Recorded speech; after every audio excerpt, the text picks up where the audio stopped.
dear listener, to Dream Carriage, your quiet companion at the close of the day. Here you are safe. Here you are invited to set down the weight of the hours behind you and to rest in words that move slowly, gently, like a train gliding through the night. I'm honored to be your guide this evening. Thank you for choosing to spend this time with the Dream Carriage, for allowing yourself this nightly ritual of calm. Each story waits for you here, steady as lamplight, familiar as a well-worn path, always ready to carry you into peace. Together, we will step into a world shaped not by urgency, but by stillness, a world where sounds soften, light deepens, and every detail is meant to ease your breath and quiet your mind. So, settle in, let the day fall away, and allow tonight's journey on Dream Carriage to open gently before you, leading you toward rest, and finally, toward sleep. Our first stop is in the north of the country, the vibrant lakeside town of Limone Salgarda. From there, we'll hop back on the train and head to Florence.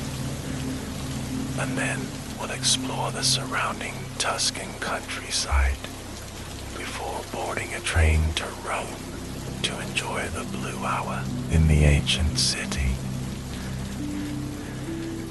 For our last stop, we'll head to the coast, where you can spend the last hours of the evening on a quiet private terrace overlooking the Mediterranean Sea. After all that travel, I'm sure you'll be ready for a good night's rest, if you don't fall asleep before then. As I think you'll find, traveling by way of the Dreamland train is perhaps the best way to see the world. It looks like we're arriving in Limone now, so let's take a nice deep breath in and let it out, feeling your body melt into the bed, releasing all of your stress from the day. There's nothing left to do but enjoy this relaxing trip through one of the world's most beautiful countries. Now that we've reached the station, let's disembark the train and begin our journey. Nestled in the upper western corner of Lake Garda, Limone Salgarda boasts some of the most alluring scenery in northern Italy. Many tourists flock here every summer to explore the town and its surroundings, and it's clear to see why. Quaint, narrow streets, attractive architecture and housing with a medieval look that's been preserved throughout generations. A splendor of restaurants, bars, and cafes that serve fresh Italian food and coffee. And stunning panoramic scenery over the lake and the mountains that overlook it. There is plenty of serenity to be found here. Until 1932, there was no road linking Limone to other parts of the lake circumference. This meant that the town was somewhat cut off and isolated, with the only method of transport to leave or arrive being by boat. Interestingly, the average life expectancy of native residents here is notably high. A remarkable number of people have lived to be over 100 years old. This trait has been accredited to the people here, developing a unique protein in their bodies throughout centuries of isolation. The protein is said to help protect the heart and arteries from cardiovascular problems, hence the notably high ratio of centenarians. Nowadays, many visitors arrive by road, navigating through winding country lanes and bustling town centers. Unique tunnels had to be carved through the mountains to link the roads together. They're lined with open arches to the side facing the lake, letting in natural light to guide drivers during the daytime. The route by car offers some stunning sights. However, today you will be arriving just as so many have for centuries before. Cruising on the calm and clear water of Lake Garda, you stand on the upper deck of a small passenger ferry. The water below is a navy blue color, darkened further in places by the shadows of towering, tree-covered mountains. The lake is the largest in Italy, expanding an area that exceeds 350 square kilometers. Although, at your current orientation, it's narrow enough that you can enjoy a clear view of both sides. The morning sun is beaming through light dustings of fluffy white clouds. A soft breeze cools your skin as you lean one arm on a polished silver railing. Your other hand is occupied with keeping your hat firmly secured to your head. This keeps your eyes shaded from sunlight, allowing you to see the spectacle all around. There are many varieties of vessels on the lake. Small rowing boats and pedalos, medium-sized speedboats with lavish interiors and stylish bows at the front, and about half a dozen passenger ferries transporting tourists from place to place. There are smiling faces all round, even the occasional cries of "Ciao" from those passing nearby. It seems that everybody is enjoying their share of paradise on this lake. As the boat draws closer to the harbor, the townscape of Limoni becomes more and more vivid. You see the orange-tiled rooftops of houses and buildings.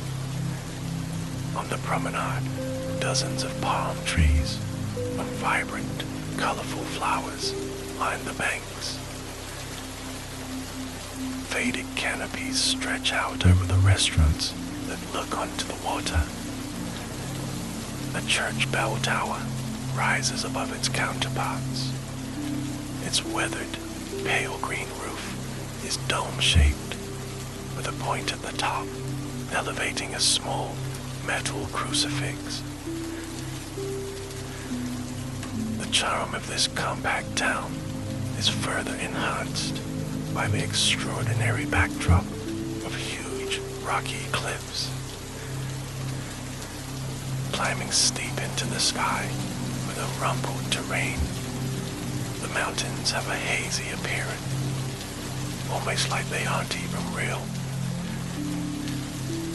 As you look ahead, nearing your destination, you take in a nice, deep breath. Then as you release the air back out, you feel the warmth of the sun caressing your shoulders. Your muscles are free of tension as you contemplate the idyllic day to come. A few minutes later, the ferry glides into the harbor and pulls in beside a wooden dock. You step off and stroll onto a concrete pavement.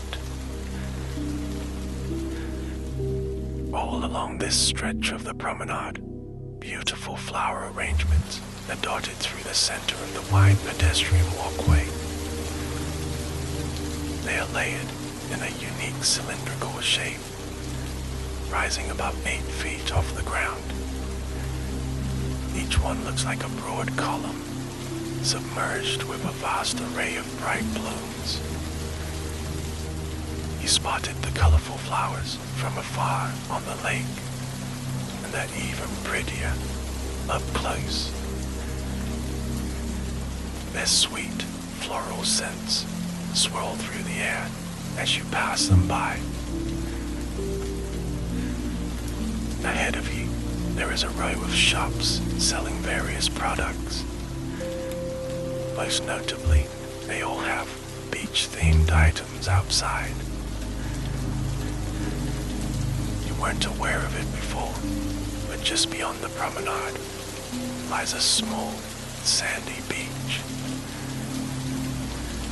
A handful of people are already settled here, with towels laid out, soaking up the morning sun.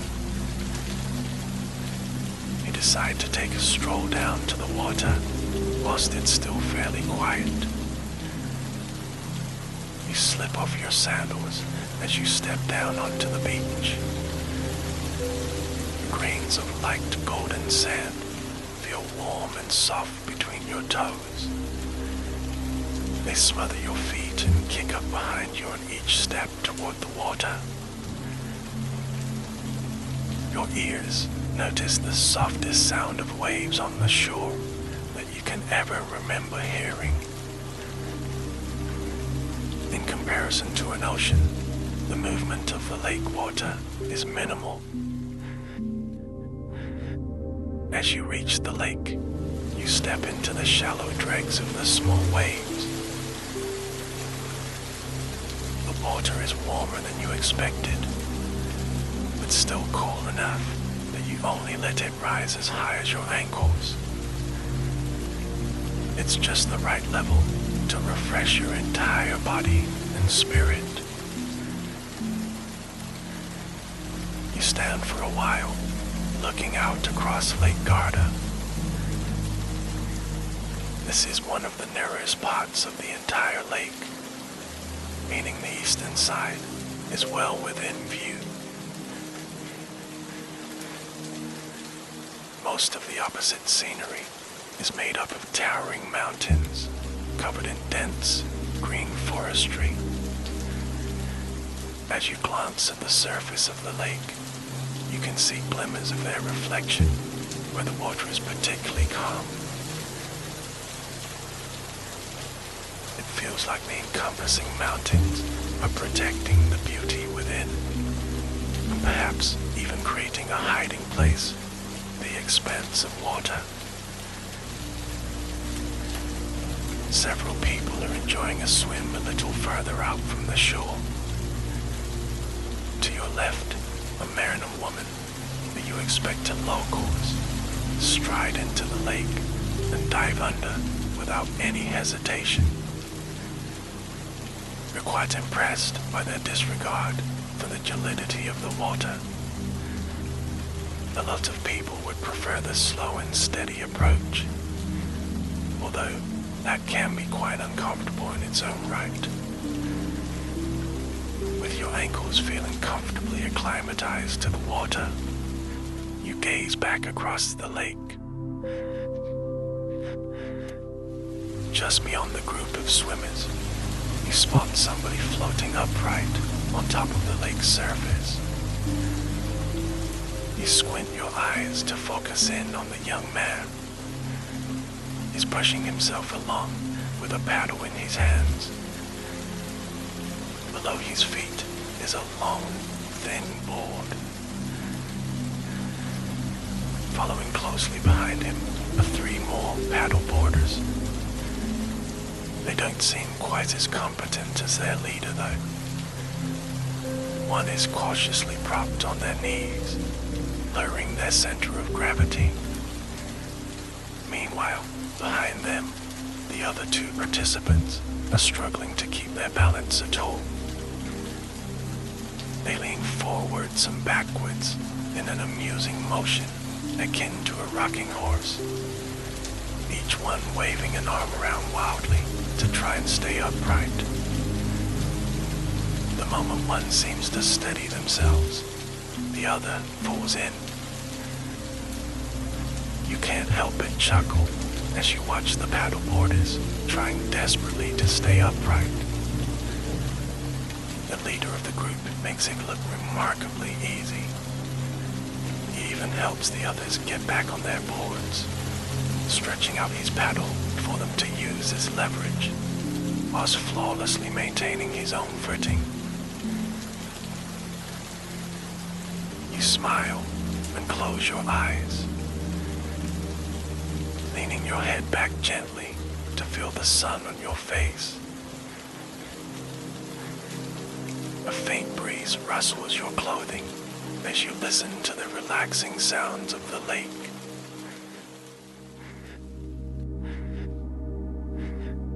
You could spend many hours here, enjoying the sun on the sandy beach. Nonetheless, you have plenty of exploring to do. You open your eyes and wander back over the dry sand. As you climb the steps back up to the promenade, you brush off your feet and slip your sandals back on. The harbor winds around the lake in a semicircle shape. From here, you can see the restaurants dotted all around the promenade. You stroll along the front and peruse the options for your lunch in an hour or two. Already, there are delectable smells permeating the air. Fresh aromas of baked pizza dough, seafood, herbs, and garlic fill your nostrils. You sense your belly quietly rumbling as you read the restaurant menus placed on lecterns all along the waterfront. Before you take a break for lunch, however, there is plenty more to discover in the rest of the town. Numerous roads and pathways branch off from the piazza. You wander past a few before turning left onto a quiet, shaded path. On either side, sun-trapped balconies overlook you, sporting yet more vibrant flowers and plants. Each home has a large, dark brown medieval door, heavy and robust. The medieval style has been preserved on the exterior of the majority of houses and buildings. Ahead are a small flight of concrete steps that lead you further from the busy promenade. You notice something special about the street signs and the plaques indicating house numbers. Every one of them has a consistent theme. A white tile base with sky blue writing and the most endearing borders of yellow lemons. They're painted to look like they're hanging from branches around the perimeter of each tile. It is clear that the proud tradition of lemon growing is ingrained in the culture and design of the town. The rustic streets are peaceful. You savor the opportunity to dwindle amongst the chalky-colored houses. Their exquisite features are fascinating, and many have delightful scatterings of purple bougainvillea climbing the walls and terraces. Some cul-de-sacs are so picturesque that you cannot resist snapping artistic photos to capture the memories. As you continue further up the slopes of the town's narrow roads, you catch a scent of fresh lemon. You wonder where the citric aroma is coming from. To your right is a tall stone wall with a castle-like appearance to its structure.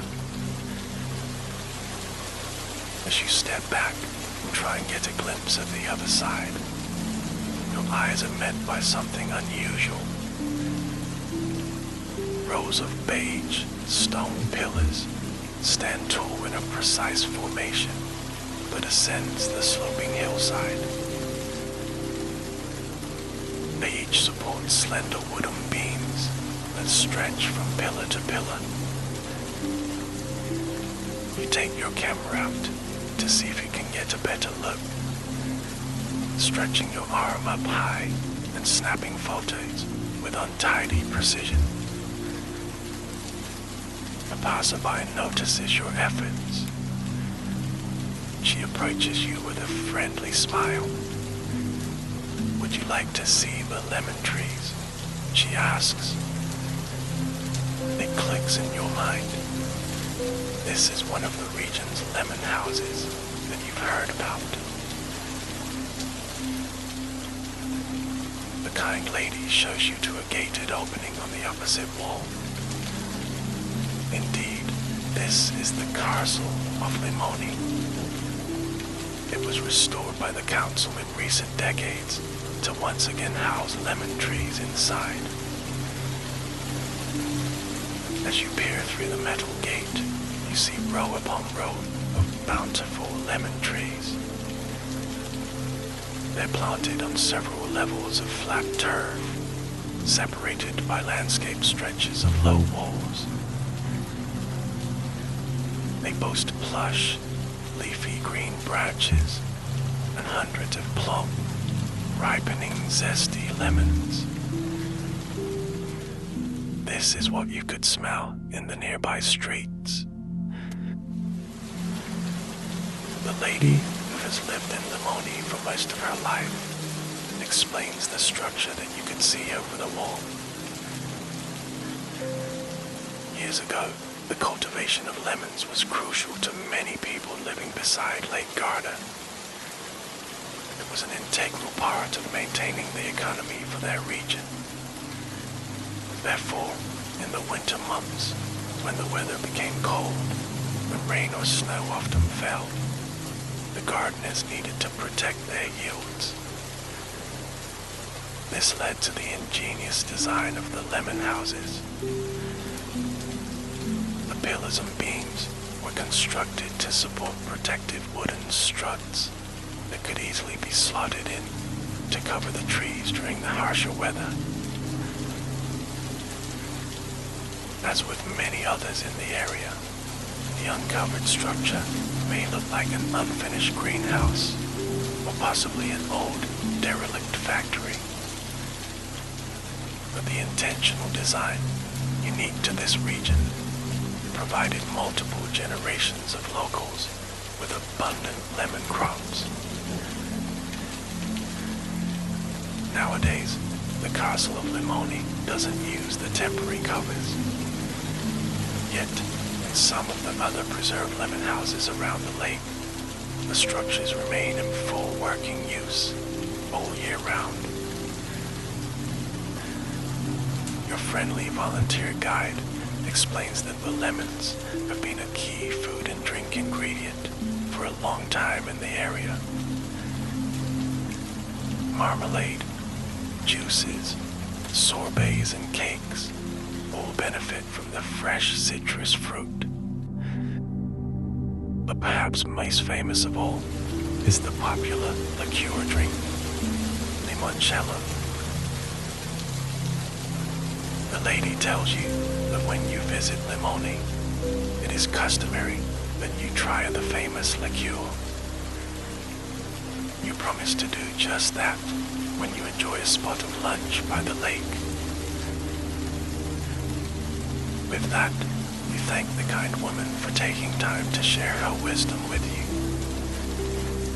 She smiles and waves as she meanders up the steep path toward her home. Meanwhile, you have worked up quite the appetite.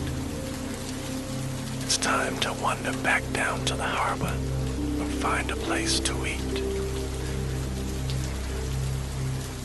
On your descent toward the waterfront, you pass the church of Saint Benedetto. This is the building with the majestic bell tower that you can see from the ferry. The plaque outside is engraved with the year 1691, dating back to when the church was built.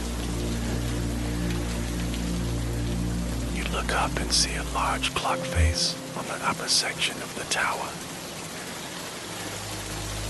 Time is approaching 1:30 p.m. You wonder if the bell might ring at 1/2 the hour, reminding the townspeople of the time. You decide to stand for a couple of minutes, surveying the impressive 17th century building. Indeed, when the minute hand reaches the half-hour mark, a metallic chime strikes and echoes through Limoni. Though nowadays, most people have their own clocks, watches, or devices to tell the time, it's wonderful that the church bell is still in full use. The early afternoon sun is now at the peak of its daily journey over this part of the world. You mosey back through the shaded lanes, passing shop windows and small bakeries along the way. Eventually, you see a clearing through some buildings ahead. The gleaming sunlight illuminates the lake's gentle, wavy surface. You're not far from the harbor now.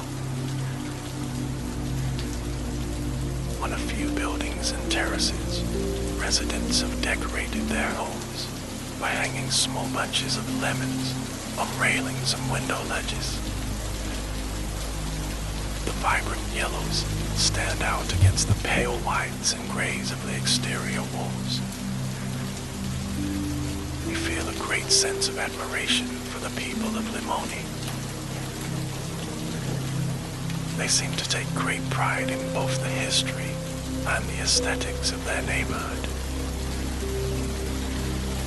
This habitual love for their hometown feels like a rare thing in this day and age. It makes for such a safe and welcoming atmosphere. Even more impressive is how the people have integrated the boom of tourism into their community, all without sacrificing the ancestral features that convey such charm and character. Now, you step back out onto the busier promenade. The cafes and gelaterias are abuzz with cheerful visitors. Earlier, you saw a row of restaurants that were particularly appealing. Their outdoor seating areas extended right out onto the water's edge, promising spectacular views of Lake Garda. You make your way there and arrive at a perfect time. You can see that one restaurant has a table spare on its outermost row of seating. A waiter comes to greet you and happily shows you to the table you requested. He hands you the lunch menu and places some fresh ciabatta bread in front of you. To accompany this, a small dish of extra virgin olive oil and balsamic vinegar. A cool bottle of mineral water is also on the table. You twist open the sealed cap and pour yourself a refreshing glass. The water is soothing and cool, swiftly quenching your thirst. The energy you expended, exploring all of the sloped streets has left you feeling quite peckish. Therefore, the ciabatta is a welcome appetizer while you browse the menu. You dip it into the olive oil and vinegar, soaking the liquid into the fluffy dough. Nibbling on the crusty bread, you try to decide which delicious option to pick for your main course. The couple on the table next to you are enjoying some fresh pasta. It looks amazing, you think. Your heart now set on the pasta dishes. There are so many choices. Spaghetti bolognese, vegetable lasagna, seafood linguine, penne arrabbiata, and plenty more. You eventually settle on your favorite, and the waiter takes your order. There is another passenger ferry pulling into the dock at the opposite side of the harbor. You watch as excited visitors disembark the boat and saunter off in various directions. The beach has become busier since the morning. Some people are lazily sunbathing. Others are enjoying a dip in the shallow parts of the lake. No sign of the paddleboarders this time though. Lots of visitors are sitting on benches or walls around the promenade, indulging in ice creams and sweet treats. If there is room left after lunch, you may even treat yourself to some delicious Italian gelato. You take your time to sit and enjoy your lunch beside the glorious view. The sun glistens off the water. As boats cruise along, they create gentle ripples in their wake, which flitter and flash in the sunlight. Under the shade of the restaurant's canopy, you enjoy the warm afternoon air. The sounds of water kicking up on the rocks below is like a natural lullaby, evoking calm and tranquility. When you finish your scrumptious meal, the waiter asks if there's anything else you would like. You remember the lady's recommendation by the lemon house. Try the limoncello. The waiter happily obliges and brings you a small glass of the region's famous drink. As you take your first sip, the flavor is as expected, sharp and citrusy. There's a pleasant sweetness too. The liquid feels warming on your throat and cleansing on your tongue. You lean back in your chair, enjoying the radiant, relaxing lake view. You draw a deep breath in and release a long, calming breath back out. Your feeling toward this moment is one of gratitude and contentment. You can't think of anywhere you'd rather be. Watching the afternoon go by on Lake Garda, drifting into a state of peace and serenity. What a miraculous place. It's a shame we can't stay longer, but we have plenty more to see and enjoy. So let's catch our next ride on the Dreamland train to Florence. While we travel, let me tell you a little about it. This small city was once a major wild power and the center of a cultural revolution, the Renaissance. As you explore the streets and discover the art and architecture, you'll understand what makes Florence so special and historic. We're just pulling into Florence now. Amazing how quickly we can travel in the world of dreams, isn't it? Let's disembark our cozy carriage and head just down the street. There's a special place I want to show you fast. You walk slowly through the entrance of the art gallery, your footsteps echoing on the stone floor. Although you're excited to enter the next room, you take your time, savoring the sense of anticipation. In just a moment, you'll be standing face to face with an icon.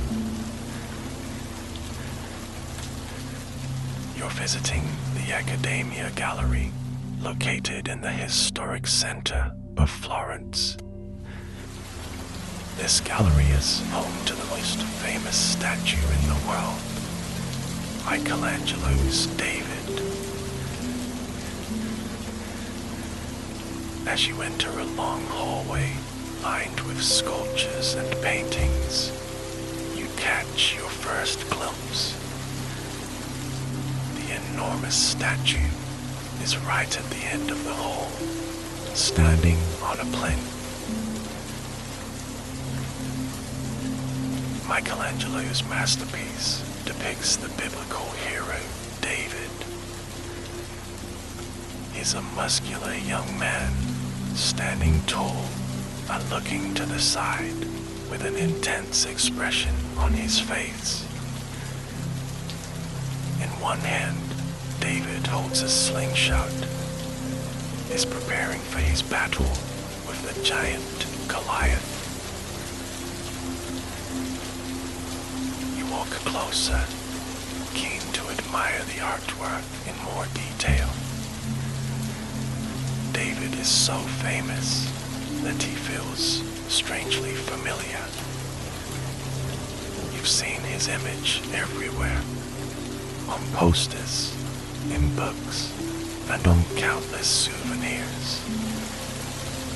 It feels surreal to see him in person, a little like meeting a celebrity. But although you feel like you know the statue, nothing compares to seeing it in person. David is larger than life. He stands 17 feet tall, towering over the visitors who stand below him. As you join the crowd, you find yourself comparing the experience to a concert. David is on a stage with his admiring fans gazing up at him. Michelangelo's magnificent sculpture is so powerful and so full of energy. You can't help but think of David as a person rather than an artwork. It's easy to imagine him coming to life, stepping down from his pedestal. Of course, David is an idealized representation of the human form. His incredible height and perfect physique aren't exactly realistic, and certain details are exaggerated or out of proportion. Perhaps this was intentional, to make them more visible for people viewing the statue from the ground. Yet, despite this, there's something remarkably real about David. You notice the soft curves of his muscles and the detailed outlines of the veins on his hand. Then there's his face, full of expression and emotion. With his furrowed brow and intense gaze, he seems so human. How incredible you think that David was created from a single block of marble. Michelangelo began work on David in the year 1501, when he was just 26 years old. At the time, city officials were wondering what to do with a gigantic slab of poor quality marble. A couple of artists had already tried to turn it into a sculpture without success. The young Michelangelo had already created other sculptures in his native Florence.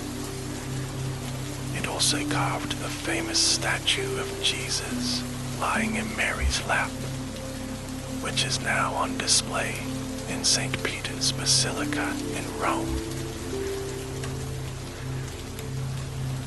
But sculpting David was his greatest challenge yet, and ended up as one of his most noteworthy achievements.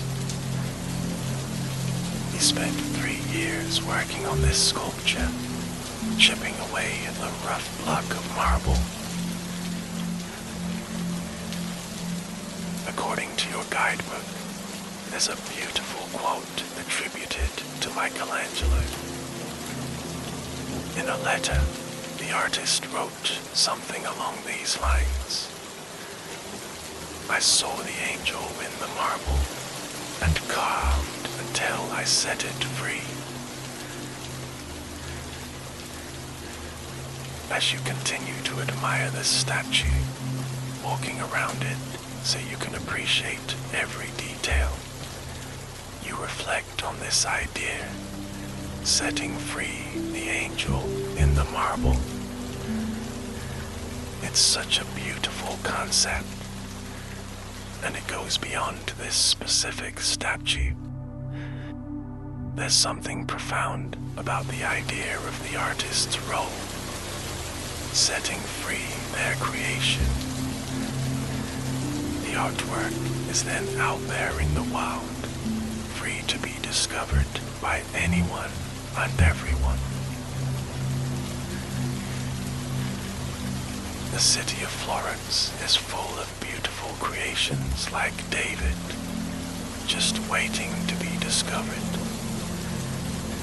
There's more to see in the Academia too, including some other marble statues by Michelangelo, known as the prisoners. The figures seem to push their way out of the stone, seeking to free themselves. You spend some more time exploring the gallery, admiring other Renaissance artworks. But after a while, you decide it's time to move on. Masterpieces like these are best enjoyed a bit at a time. You remember reading about an unusual phenomenon in Florence. While visiting the sites, the French author Stendhal was so overcome with emotion that he started to feel faint.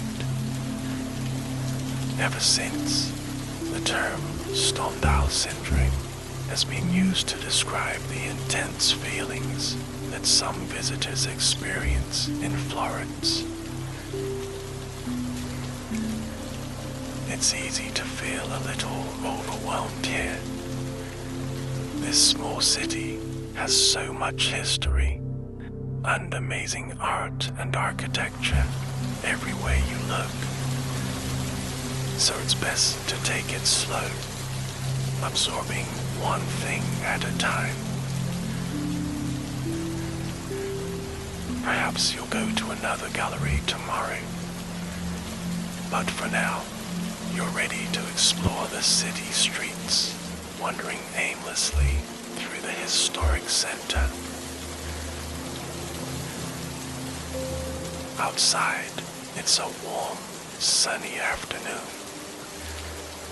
but there's a pleasant breeze in the air, carrying the scent of jasmine and tantalizing smells from nearby restaurants. Florence feels relaxed and laid back. It's more like a quiet town than a bustling city, with most people getting around on foot or by bike, and no one's rushing. People walk slowly here, taking their time so they can appreciate the beauty all around them. You find yourself slowing down too, keeping pace with the city. As you stroll down a narrow street, you admire the elegance of the old buildings, which are mostly 3 or 4 stories high. Most are painted similar shades of pale yellow, cream, or gray, while the wooden shutters on the windows are brown or dark green. Everything matches beautifully, and the color scheme helps to create a sense of tranquility and flow.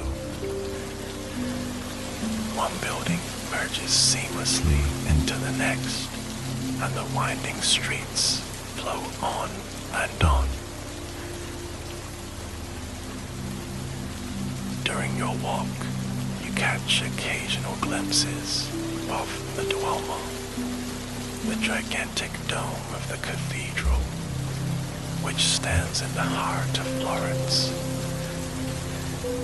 Every now and then, the dome appears at the end of a street, like some vast, magical apparition. Part of you is tempted to walk towards it, to admire this majestic building up close. But you also like the idea of leaving it for now. You'll save it for later, as a kind of treat. Right now, you're happy to just wander, without stopping to look at anything in particular. You're absorbing it all, meandering through the shady streets. Everywhere you go, there's a historic building or statue, or a sign commemorating some famous event or person. It's like walking through an open-air museum. You remember reading that in medieval times, Florence was one of the most important financial centers in Europe. The city's connection to the Mediterranean Sea through the Arno River facilitated international trade. Florence was famous worldwide for its wool and luxury textiles, and busy merchants made their fortune. At around this time, in the 14th century, Florence became the center of the Renaissance, a word that means rebirth. The Renaissance was a cultural movement with innovation in art, science, philosophy, and many other fields. Great thinkers took inspiration from the past, such as the culture of ancient Greece. But intellectuals were also looking forward, making exciting new discoveries, and finding new ways of thinking. It was a time of extraordinary innovation, and Florence was at the center of it all.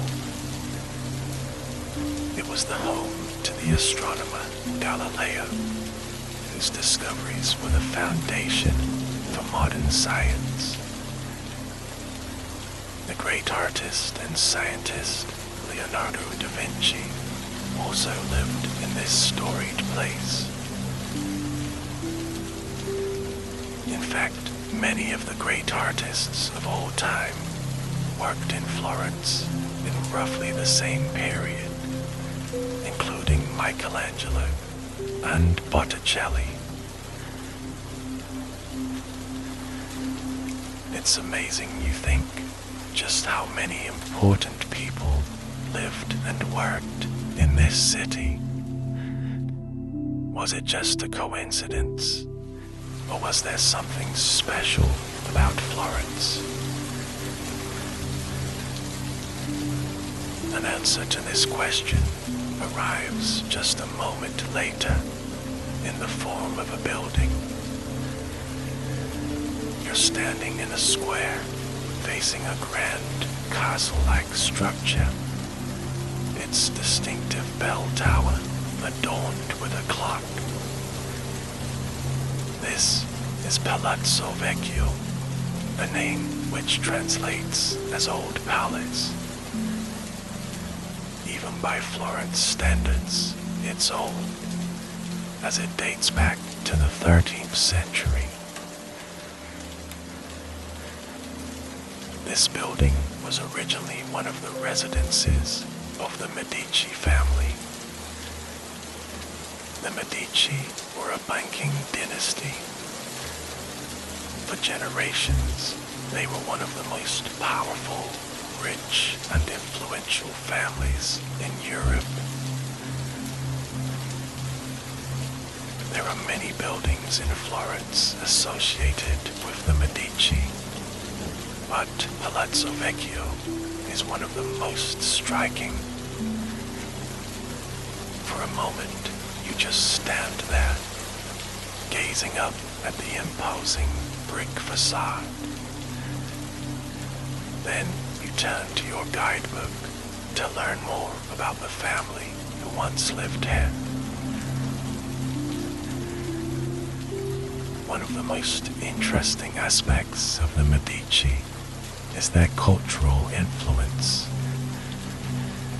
Due to their immense wealth, they were able to commission works from some of the most brilliant artists of the time, including Botticelli, Michelangelo, and Raphael.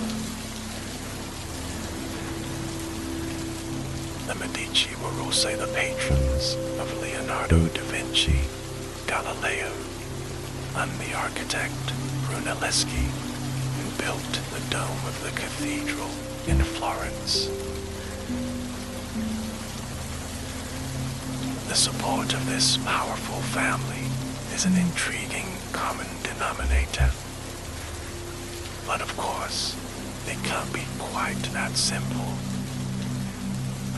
In Renaissance Florence, so many different factors came together, creating a vibrant culture and an intellectual atmosphere that allowed talented people to flourish. You put away your guidebook and continue to stroll through the square, enjoying the warmth of the sun on your skin. This part of the city has such a rich history. In this moment, you're walking in the footsteps of some of the most important and influential people to have ever lived. Yet at the same time, this square is just like any other Italian piazza. There are locals walking their dogs, children playing, and couples strolling hand in hand. In the middle of this historical location, people go about their everyday lives. The contrast is strange in a way, but it also makes the city's history feel less distant and more accessible. You can imagine a sense of continuity throughout the centuries. When you catch a sight of a smartly dressed Italian family, you imagine for a moment they might be descendants of the Medici. Or perhaps the connection between past and present exists in another form, not through family, but through cultural influence. As people continue to visit Florence, finding inspiration in the beautiful art and architecture, the spirit of the Renaissance city lives on. You wander into the shade of a nearby street, where you spot a group of friends enjoying ice cream. Suddenly, you find that you also have a craving for something sweet. And a little further along, on the corner, you come across a gelato shop. There's a whole rainbow of flavors on display. Strawberry, mandarin, lemon, kiwi, blueberry. You're tempted by the chocolatey flavors too. But on this warm afternoon, you feel like something light and fruity. So, you get a cone with 2 large scoops of creamy lemon gelato. The woman hands you the cone with a smile, explaining that it's made with some of the best lemons in Italy. They're grown in the south, on the Amalfi Coast. As you eat the gelato, you close your eyes for a moment, savoring the delicious, zesty flavor. The cool intensity of the citrus taste seems to transport you away from the city to a sunny lemon grove. You can imagine endless rows of lemon trees in a garden high above the sea.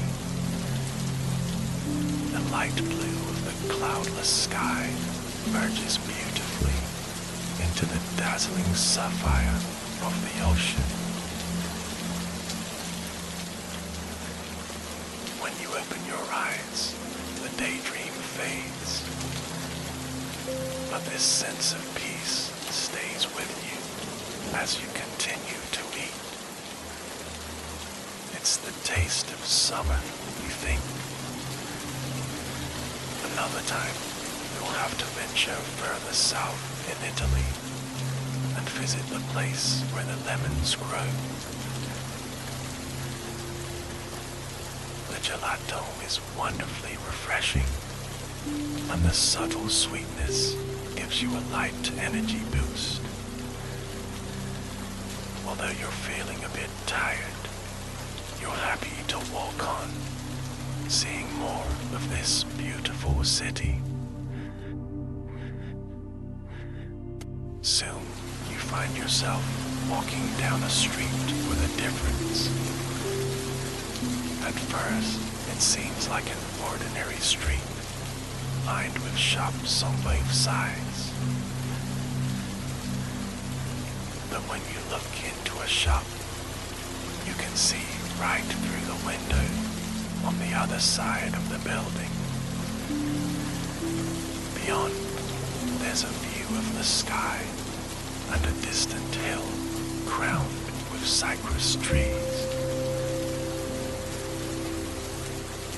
This street is actually a footbridge, the oldest in Florence.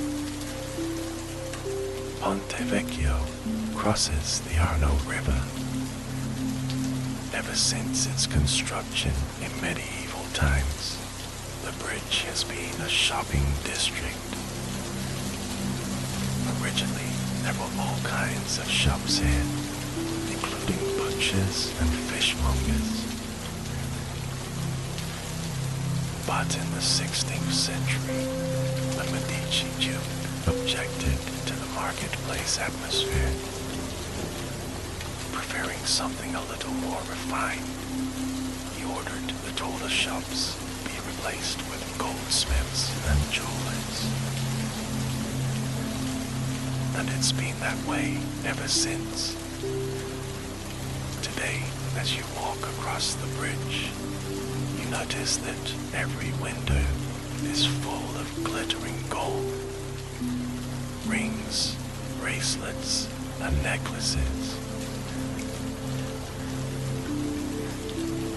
The Medici family also made another significant change to Ponte Vecchio. Back when the bridge was still home to butchers and fishmongers, the Medici ordered the construction of a covered walkway right above the shops. It's known as the Vasari Corridor. This corridor gave the Grand Duke easy access between two buildings. From his palace, he could walk directly to the offices on the other side of the river. That way, he didn't have to mingle with the crowds on the bridge or smell the shops. These days, the Duke's palace and offices are both open to the public. The offices, or Uffizi, were converted into the famous art gallery of the same name. According to your guidebook, the Duke's Corridor is currently closed to the public, but it's due to reopen soon.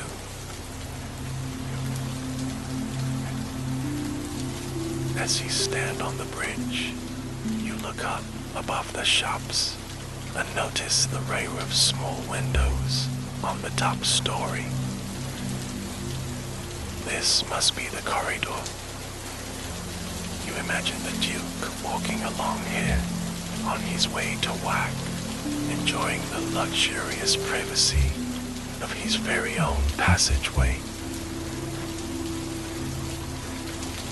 Although you can't visit the corridor right now, you can enjoy a different kind of luxury. Walking past the jewelry shops, you reach the middle of the bridge, where there's an open space. Here, you can walk right to the edge and admire the view of the river. Standing on the low stone wall, you let your gaze slowly drift. To the left of the river, you can see an elegant old building, the Uffizi Gallery. The walls seem to glow gold in the afternoon sunlight. You notice the line of small windows along the side and wonder if this is the continuation of the private corridor. Then you find yourself daydreaming about other secret rooms and mysterious windows. There must be so many magical hidden places in a city like this.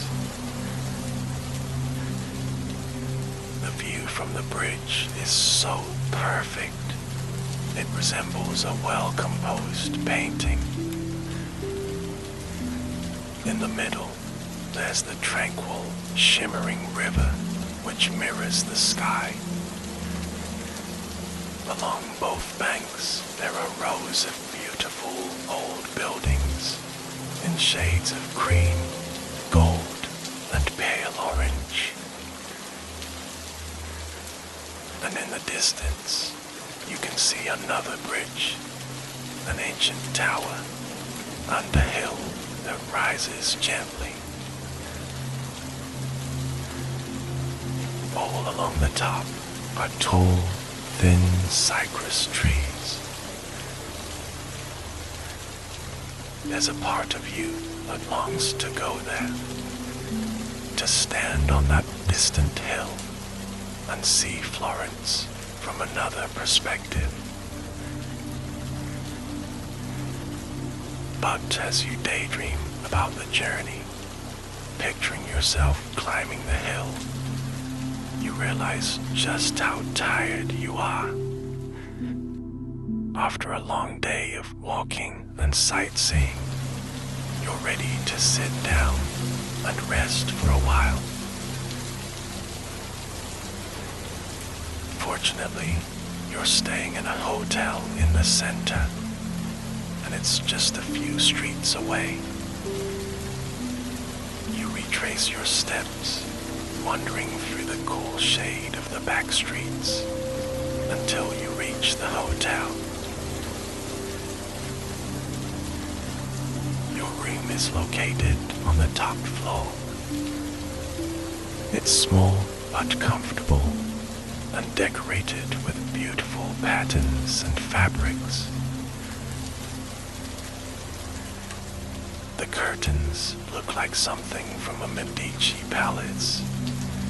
A creamy velvet with intricate floral designs in varying shades of red. This design must be intentional, you think, as a tribute to Florence's history and its famous textile industry. But there's something else that makes this hotel room so special. You wanted a room with a view, and here it is. Drawing back the curtains, you open the door and step onto the balcony. Right in front of you, rising up from a sea of terracotta rooftops, is the Duomo, the iconic dome of the cathedral. This vast structure is made of orange-red bricks and is adorned with an ornate lantern made from white marble. And at the very top is a bronze bowl and cross. It's the final decorative flourish, like the cherry on the cake. The extraordinary building is the symbol of Florence, and it also represents the spirit of the Renaissance. You remember reading about the construction of the dome, which was designed by Brunelleschi. Building work on the Florence Cathedral had begun in the year 1296. But more than a century later, it remained unfinished. In 1418, the city decided that it was time to find an architect who was up to the challenge of designing a huge, self-supporting dome. There was disagreement about how it should be done and who should get the commission. Brunelleschi was a local goldsmith who'd never built anything, but he had a vision for the dome, and he also had the support of the Medici family. And according to legend, Brunelleschi found an unusual way to convince the panel of commissioners. During the meeting, he suggested that the project should go to the architect, who could make an egg stay upright, standing on its end. An egg was passed around the table from person to person, but of course, no one could make the egg stay upright. Each time, it rolled over. When it was Brunelleschi's turn, he took the egg and tapped it against the table, breaking the shell. The egg stayed upright, and he got the commission. Whether or not the story is true, there's no doubt that Brunelleschi was an amazingly innovative architect. The dome is an incredible feat of engineering, consisting of more than 4 million bricks. Even today, it's the world's largest brick and mortar dome. As you stand on the balcony, admiring the magnificent building in front of you, you think of the story of the egg and smile. Just like Michelangelo, who saw the angel in the marble, Brunelleschi also saw something extraordinary in the everyday. Perhaps this was something that the Renaissance geniuses of Florence all had in common. You're feeling thirsty after your long walk, so you head inside the room and pour yourself a glass of mineral water from the fridge. Then you go back onto the balcony and sit down in the comfortable lounge chair. As you sip the cold water, feeling relaxed and refreshed, you continue to gaze at the beautiful dome.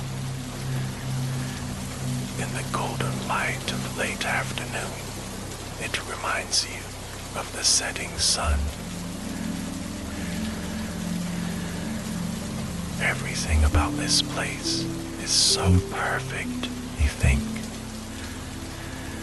The view of the dome and the surrounding rooftops. The evocative, high-pitched calls of the swifts as they soar through the sky. And the scent of jasmine from a nearby terrace. Breathing in, you savor this rich, perfumed fragrance. At this time of day, with evening approaching, the scent of jasmine somehow seems stronger, more intense. Or perhaps you're just more aware of it than before. Your senses heightened after a day immersed in the beauty of Florence. Whatever the reason, you find yourself relishing the scent now. You continue to slowly breathe in and out, gazing at the dome. The red bricks seem to merge into the soft golden light, glowing at the edges. As you watch the light gradually fade, you treasure every moment. Sitting here on the balcony, you feel so fortunate. You've had a wonderful day in Florence, and now you can rest here for as long as you like,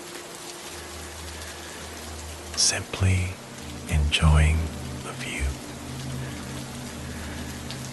Florence is a wonderful sight, isn't it? I can tell the worries of your day-to-day world are completely gone here.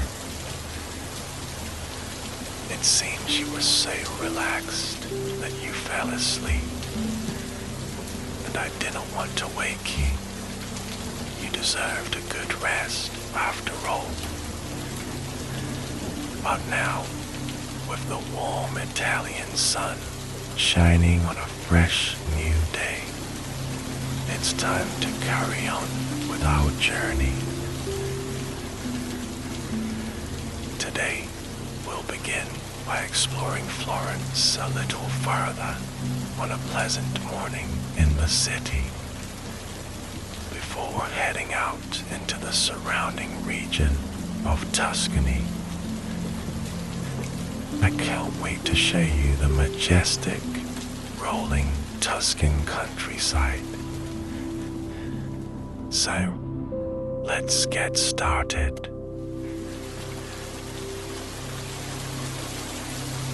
It's a beautiful, warm, sunny morning in the Tuscan capital, Florence. The streets are already busy with locals making their way to work.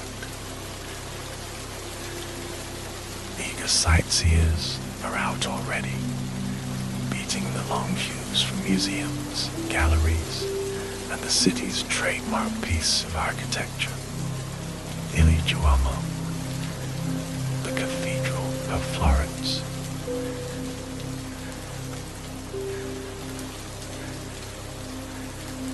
The smell of newly baked bread and pastries wafts through the air, complemented by the distinguishable scent of freshly brewed coffee.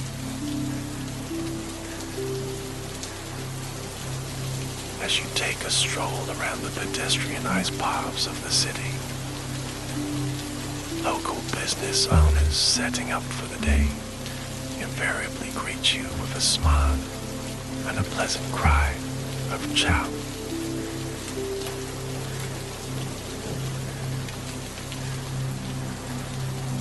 Running through Florence is the River Arno. It is perfectly aligned due east to due west, and this means that should you stand on one of several bridges in central Florence, you can watch the sun both rise and set, both of which create a beautiful shimmer on the slow, gentle stream of water. As you watch from the Golden Bridge, you see small cargo boats, canoes, kayaks, even gondolas, floating along at a relaxed pace. Like you, they are soaking in the goodness of the morning sun.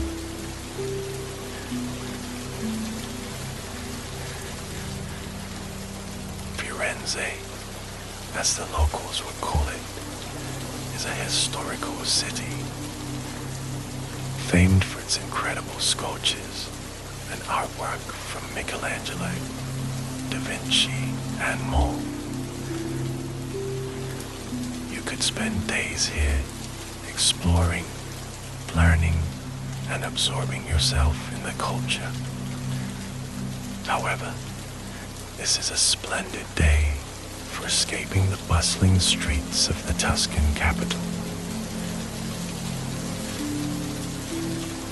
Along the quiet side road, you hop in your rented hatchback car and begin the drive out into the countryside.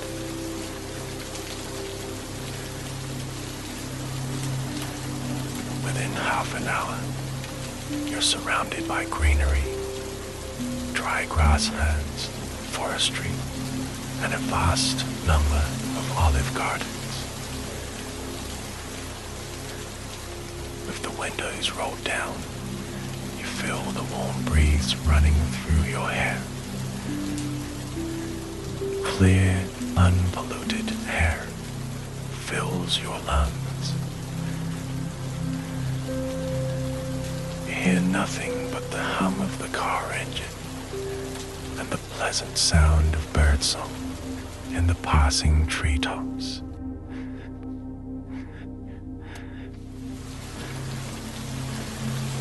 The tarmac below your tires is a baked dull gray, sharing scars from decades of service. And as you ascend the country lanes, you are met with frequent hairpin bends to navigate. Thankfully, the roads are quiet, and it's a great joy to drive these weathered rinks. For a little while, the road is surrounded by large trees, slightly leaning in at their peaks. They create a tunnel-like effect as you pass through, and the shaded road continues to climb a steady gradient.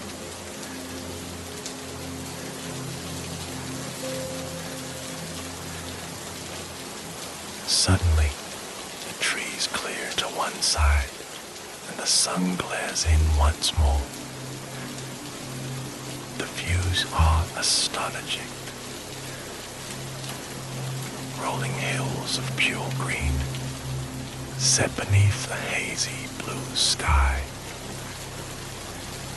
Nature's artwork all around, as far as the eye can see.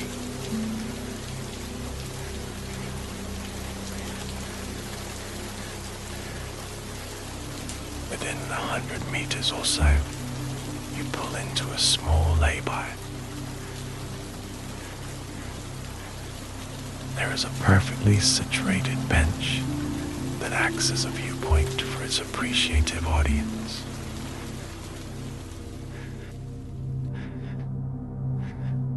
You use your eyes like a camera lens, capturing blissful and vivid memories. Just below the hillside are a series of olive trees. Their unmistakable scent hits your nostrils before your eyes have even spotted the source. In various directions, there are small properties, barns and other buildings dotted about, with narrow, dusty roads leading to them.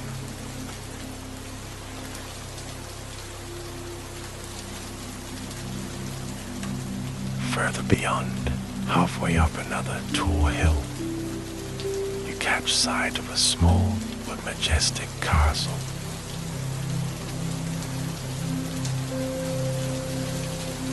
The fortress looks to be in good condition, flaunting exquisite corner towers and no signs of damage to the outer structure. Perhaps, you ponder, it may still be in use to this day.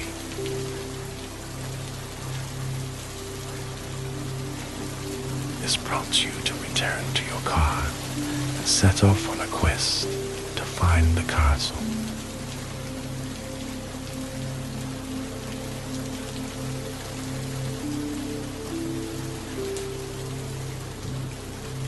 Driving slowly and steadily through this canty region, the warm breeze continues to flow in through the car windows.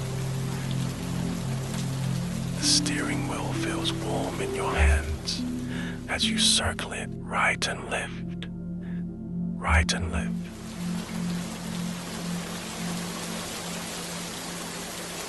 The winding road continues to snake through the exquisite landscape. After a while, you spot a left-hand turn with signs for a couple of nearby villages.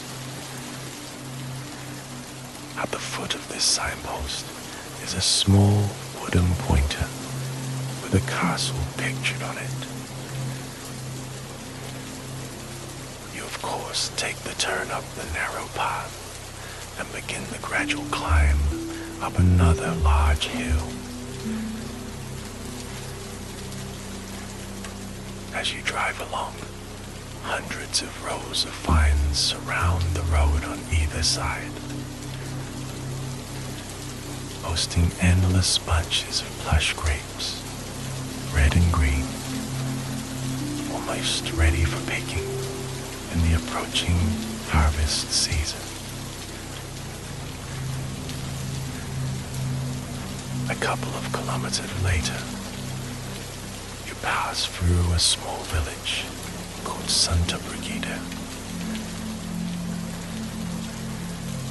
There isn't much of note here, just a few shops, bars, restaurants. Some locals are sat outside, taking in the warm sun and enjoying their mid-morning espresso coffee.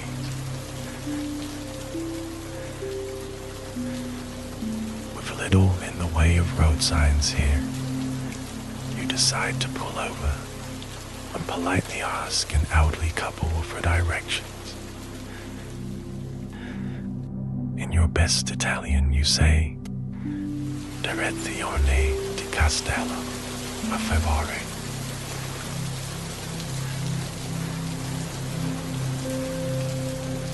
They smile and instantly identify your native tongue. Thankfully, they can speak a little themselves. Yes, the castle is a few kilometers further.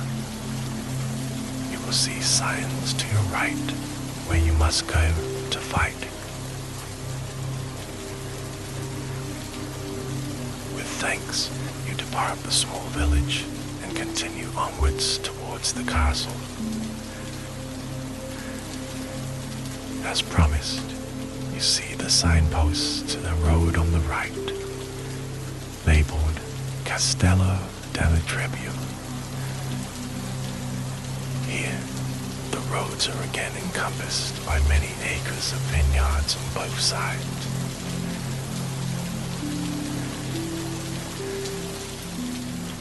Eventually, you spot the castle in all its glory.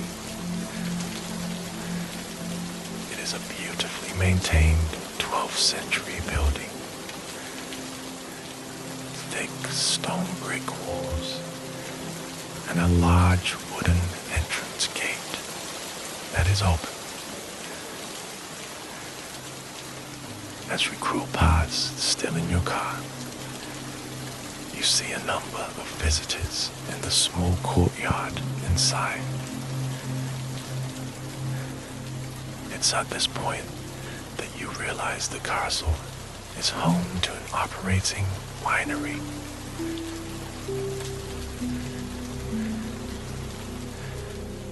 The public can take tours of the fortress to learn about its history and its wines. Parking up, you proceed into the shaded courtyard. The aroma of pressed grapes hits your nostrils instantly, accompanied by the scent of many colorful flowers dotted around the castle walls. The temperature becomes a little more comfortable as you're shielded from the sun.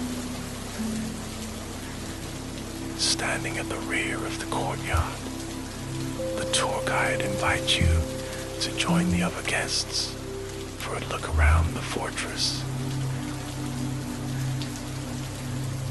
First, you are taken down a straight staircase to the cellars. Here, the temperature is even cooler, a welcome respite from the ground level heat.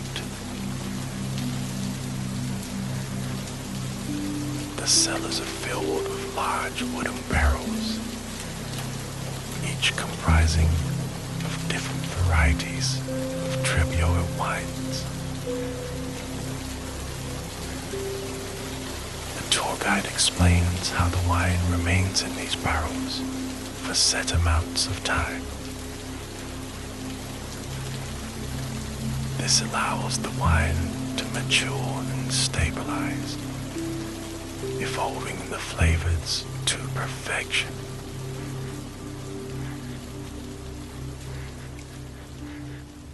The scent permeates the cool air, and you can almost taste it with just your sense of smell.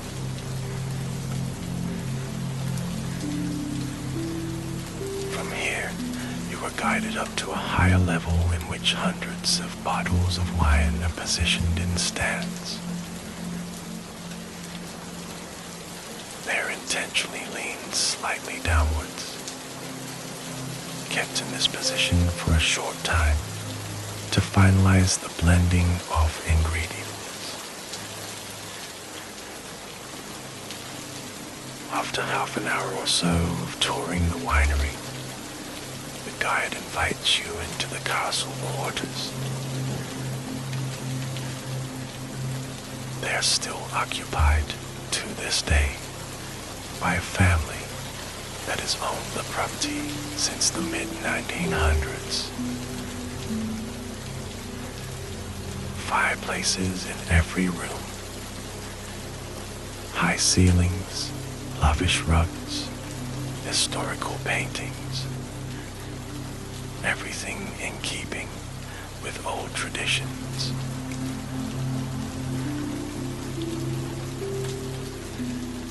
After a tour of the home, you are invited back out to the courtyard.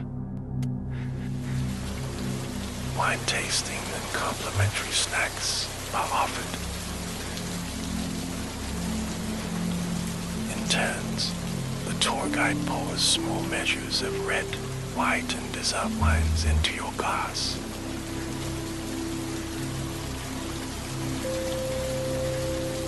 With your nose pressed to the rim of the glass, you inhale deeply, identifying the woody, nutty scent of the red, fruity, crisp tones of the white, and the sweet, overripe aroma of the dessert wine. As you sip away, enjoying the relaxed atmosphere in the Tuscan castle, a sense of complete peace and joy fills you within.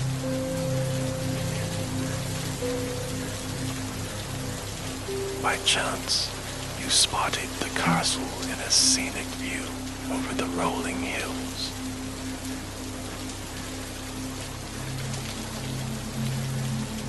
Now, just a matter of hours later, here you are, sharing an enchanting, authentic experience with other happy visitors. The tour ends in the early hours of the afternoon. You decide to take a stroll up a quiet lane. In the trees, the sounds of birds hard at work finding food and communicating with one another. The baked, earthy path scuffs under your feet as you ease along at a casual, relaxed pace. There are 3 or 4 small houses here and there. A couple of friendly dogs trot out to greet you as their owner sits on his porch and waves fondly from his deck chair.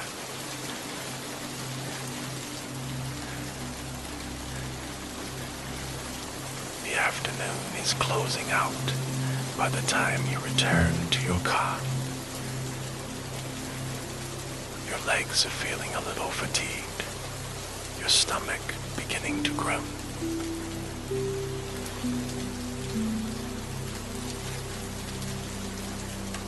Setting off once more, you head back in the direction of Florence. On your way, you pass a small pizzeria, set against yet another impressive backdrop. Feeling ready for refreshment, this restaurant seems like a perfect end to your Tuscan day trip.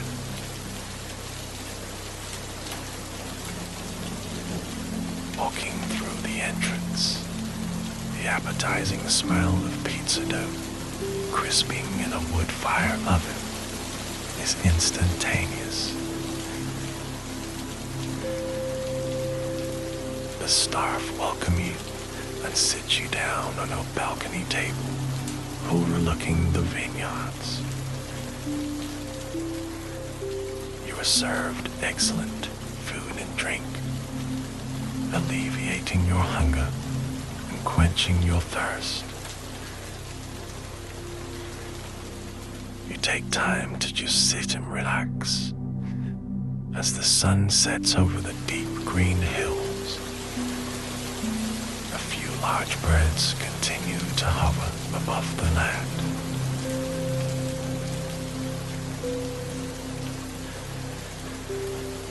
Gradually, the familiar sound of crickets fades in across the dimming landscape.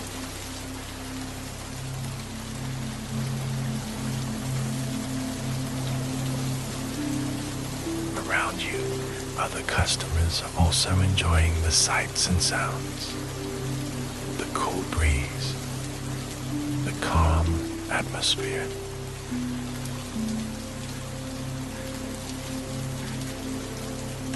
It doesn't faze you to be sitting on your own.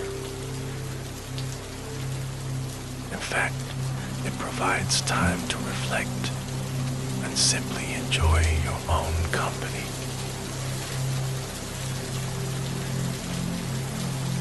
Sometimes, exploring alone can be a deeply satisfying experience.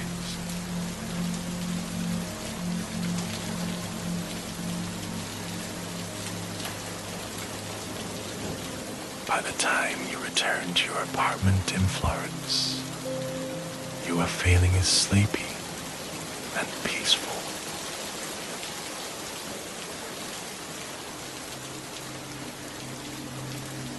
You lay down on your comfortable bed.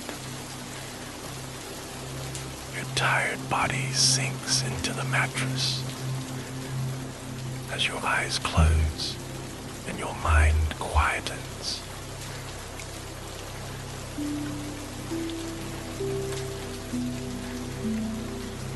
Slowly, you drift into a cozy, deep sleep.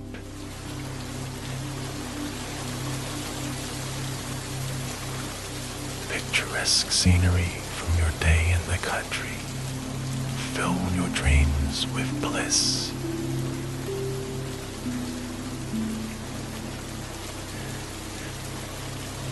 Memories of a tranquil Tuscan adventure that will stay with you forever. I could explore Tuscany forever, couldn't you? I don't think the beauty here would ever get old. But now, it's a new day, and it's time to carry on with our train journey across Italy. Today, we're making our way to Rome, the heart of the ancient world. It's usually a few hours by train, but thankfully, the conductor of the Dreamland train is a good friend of mine. They will be there in just a moment's time. Once we arrive, we'll explore the streets of the historic center during the blue hour, that magical time of twilight when the sky is a deep, luminous shade of blue. It's the perfect time to explore the history and beauty of the Eternal City. I can see the Roman train station now. Traveling in Dreamland truly is the best experience. Let's exit the train and begin the next leg of our Italian adventure.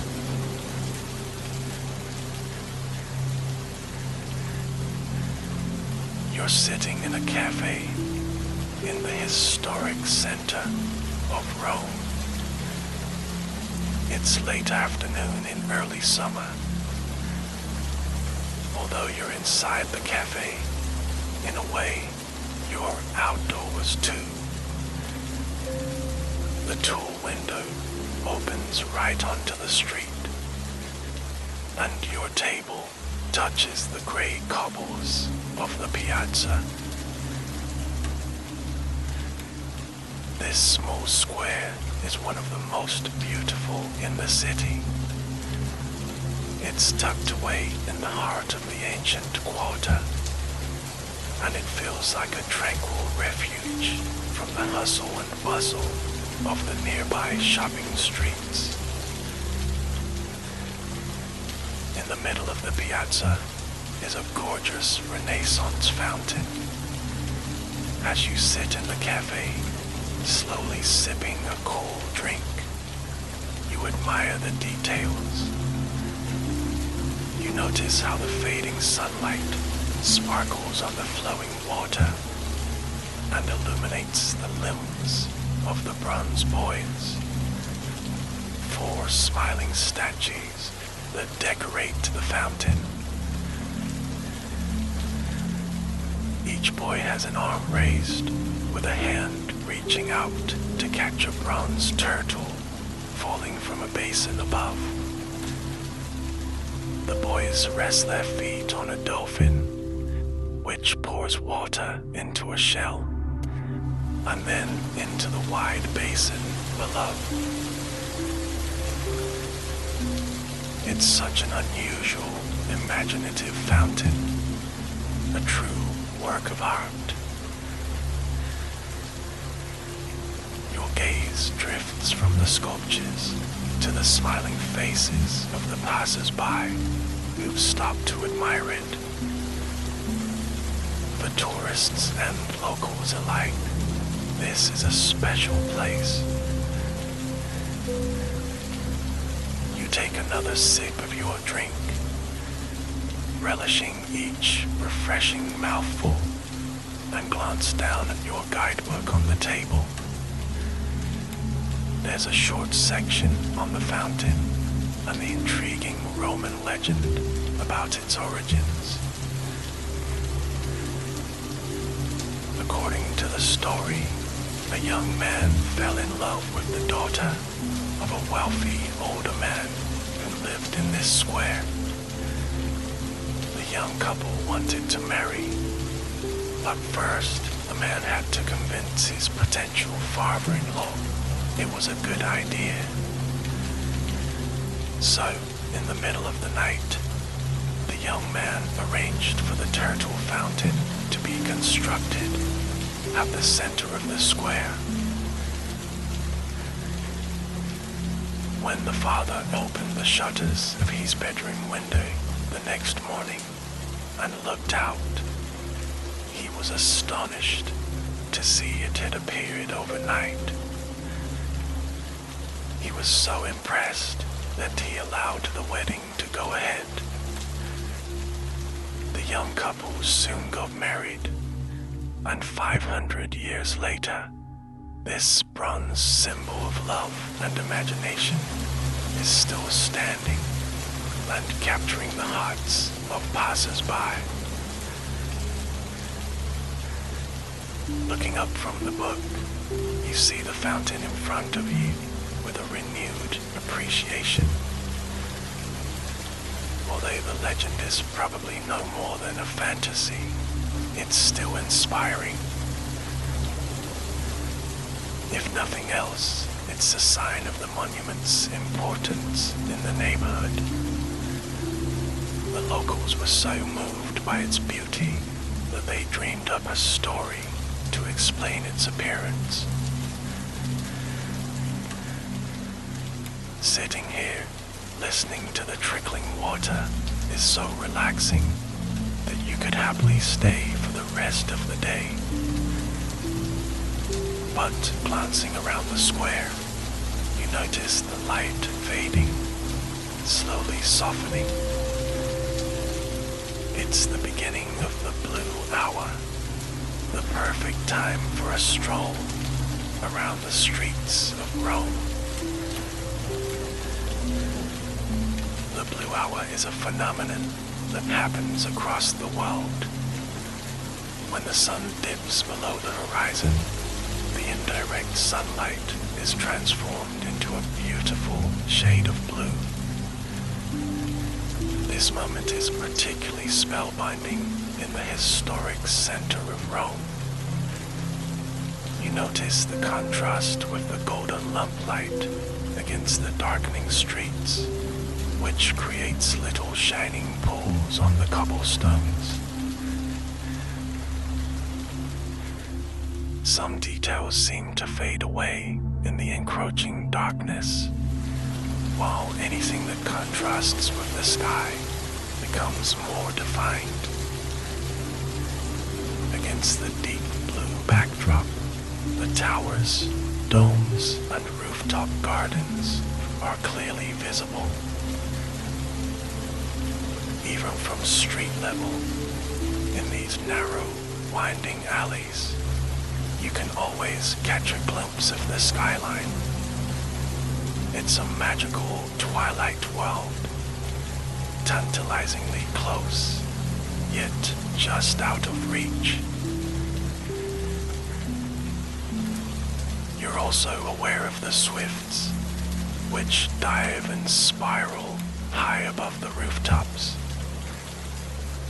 These birds spend the winter in Africa before returning to Rome for the spring and summer. Judging by their aerobatic displays and joyous cries, they seem to be celebrating their homecoming. Wherever you go at this hour, you can hear their ecstatic song echoing through the city. As you stroll through the back streets, you admire the beautiful old buildings, patterned by time. In the daylight, they're mostly shades of red, orange, and pink, the colors of sunset. But once the sun goes down and the blue hour begins, even the walls of the buildings seem to magically change color, turning blue, silver, or black. Some of the oldest buildings in the neighborhood were constructed many centuries ago. You can even find the remains of an ancient Roman fish market beneath the crumbling archway nearby. But what interests you most are the apartment blocks that line the narrow street. It's incredible to think that they've been inhabited for hundreds of years, home to countless generations of Roman families. Hearing voices above you, you look up and see an old man lean out the window to pull the shutters closed. There's something comforting about this mundane little ritual, signaling the arrival of the dark and the end of the working day. You imagine the man in his kitchen now, beginning to prepare the evening meal. Perhaps he's making a traditional Jewish Roman dish, something characteristic of the neighborhood.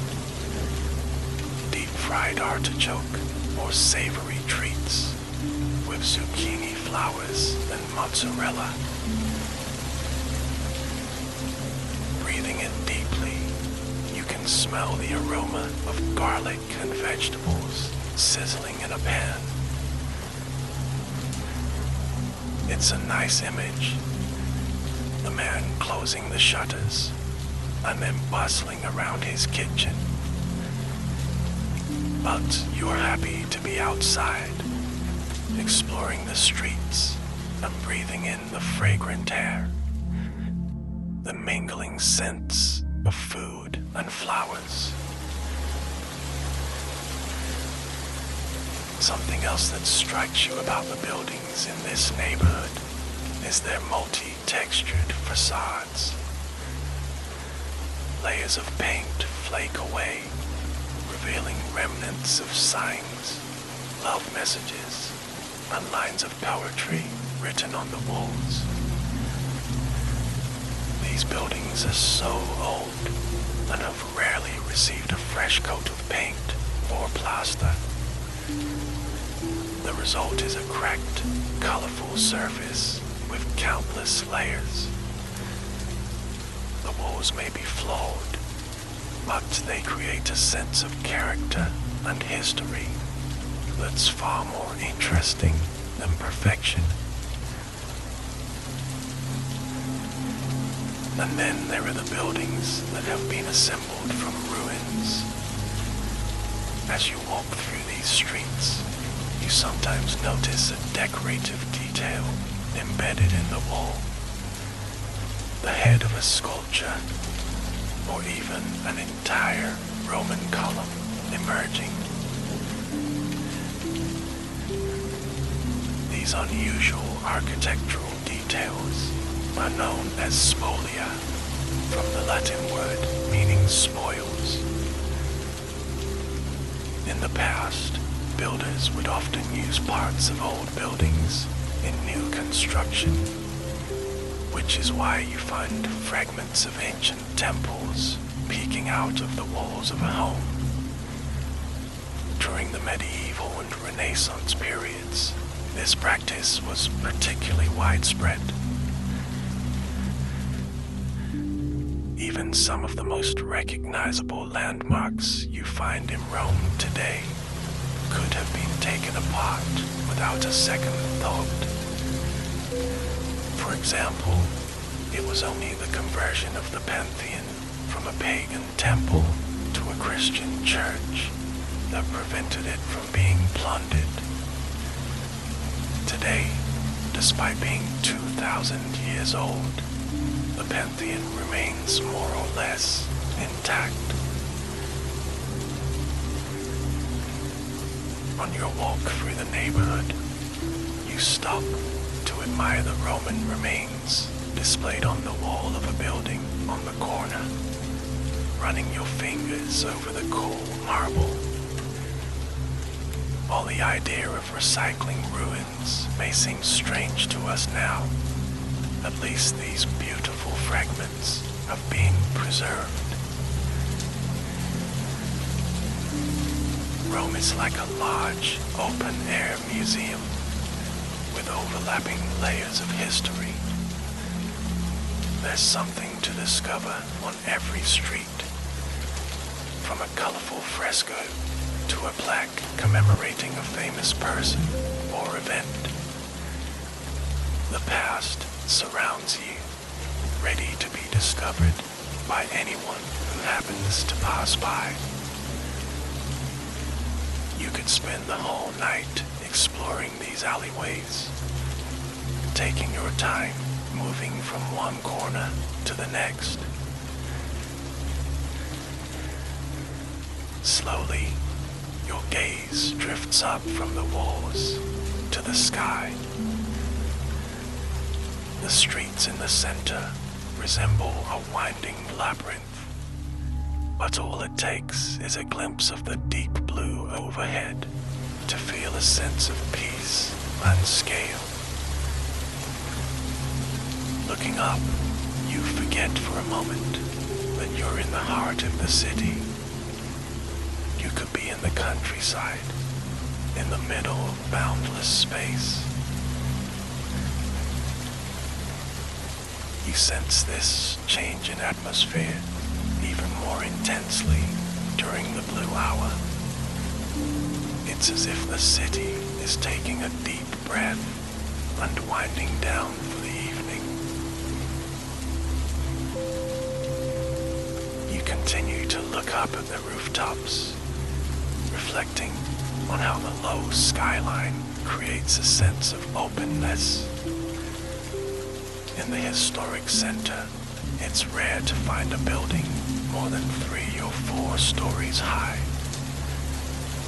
There's a rule that no building here can exceed the height of St. Peter's Basilica, the Renaissance church in the heart of the Vatican City. Walking through the center of Rome, it's strikes you that everything seems to be built on a very human scale. Despite the astonishing beauty and history of this city, it feels relatable and lived in. The vast number of piazzas adds to the impression of space and airiness. Every winding street eventually leads to one of these hubs of neighborhood life, but there are few quite as striking as the one you find yourself in now. Following your instinct has led you to Piazza Navona, perhaps the most beautiful square in all of Rome. One side of the large, oval-shaped space is lined by restaurants and bars, with tables spilling out into the center. On the other side stands a breathtaking 17th century Baroque church. The white marble has a silvery shine at this time of the evening. You see the outline of a crescent moon. The gradual, dreamy transition from dusk to night is almost complete. You wander across the square, listening to the murmur of voices in the restaurants, a blend of Italian, English, and other melodious languages drifting towards you. You can't quite make out the words, but the sound is soothing. The mix of languages makes sense, as this square is a meeting point for both Romans and tourists. It's where locals come for their evening passeggiata, or aimless stroll. Lovers walk hand in hand. Children run and play, and visitors chatter happily while soaking up the atmosphere. Despite all the people coming and going, Piazza Navona retains its tranquil ambience, in part perhaps because of its many fountains. They stand at each end of the square, and there is a huge, majestic one right in the middle, opposite a church. You walk up to this beautiful central fountain to get a closer look. When you're standing next to it, all the other sounds of the square disappear. All you can hear is the flow of the water gushing into the serene, turquoise pool in the basin below. This magnificent monument is known as the Fountain of the Four Rivers, and was designed in 1651 by the artist Bernini. The impressive statues at each side represent the gods of four major rivers, but the grandeur of the fountain is almost overshadowed by the Egyptian obelisk at its center, an imposing pillar that surges up into the deep blue sky. From where you're standing, it looks as though it could almost touch the crescent moon coming into focus above you. You decide to sit down on a marble bench nearby. When you close your eyes, the sound of rushing water seems to intensify, resembling a waterfall rather than a fountain. The further you explore, the more you discover that Rome is full of these magical illusions, where one thing seems to transform into another. With the slightest movement or change in light, the scene before you seems to shift. This city of stone often has a transient, dreamlike quality. One example of this city's illusions is a little-known street high on a hill overlooking the Vatican. It opens up at the end to reveal a perfect panorama under view of the dome of St. Peter's Basilica. But as you get closer, the dome appears smaller, as though it's receding into the distance. And when you move away, the dome seems to be moving towards you, growing bigger and bigger. This effect is particularly mesmerizing after dark. On another evening, perhaps you'll cross the river and discover this beautiful optical illusion for yourself. You'd like to understand how it works. Some say the changing dome is a trick of perspective created by height and distance, amplified by the wide terrace at the end of the road. One day, perhaps you'll find the answer. But for now, you're quite happy to continue walking through the city center. Feeling rested, you stand up from the bench and move on slowly. But before you leave the square, you turn back for one last look. When your eyes were closed, the blue hour transformed into night. The sky is now black, streaked with soft gray clouds. The moon has risen fully and now shines high above the obelisk, bathing the square in a silver light. Beneath this perfect night sky, the buildings and monuments look somehow unreal, like the backdrop on a stage. It could be the setting for a play or an opera. For a moment, you might also believe that there's nothing on the other side of the walls. It's only an illusion, like so much else here in the Eternal City. But the beauty of Room is that there's always something else to discover. Beyond every wall and around every corner. There's part of you that wants to walk on and on, learning everything there is to know about this enchanting place.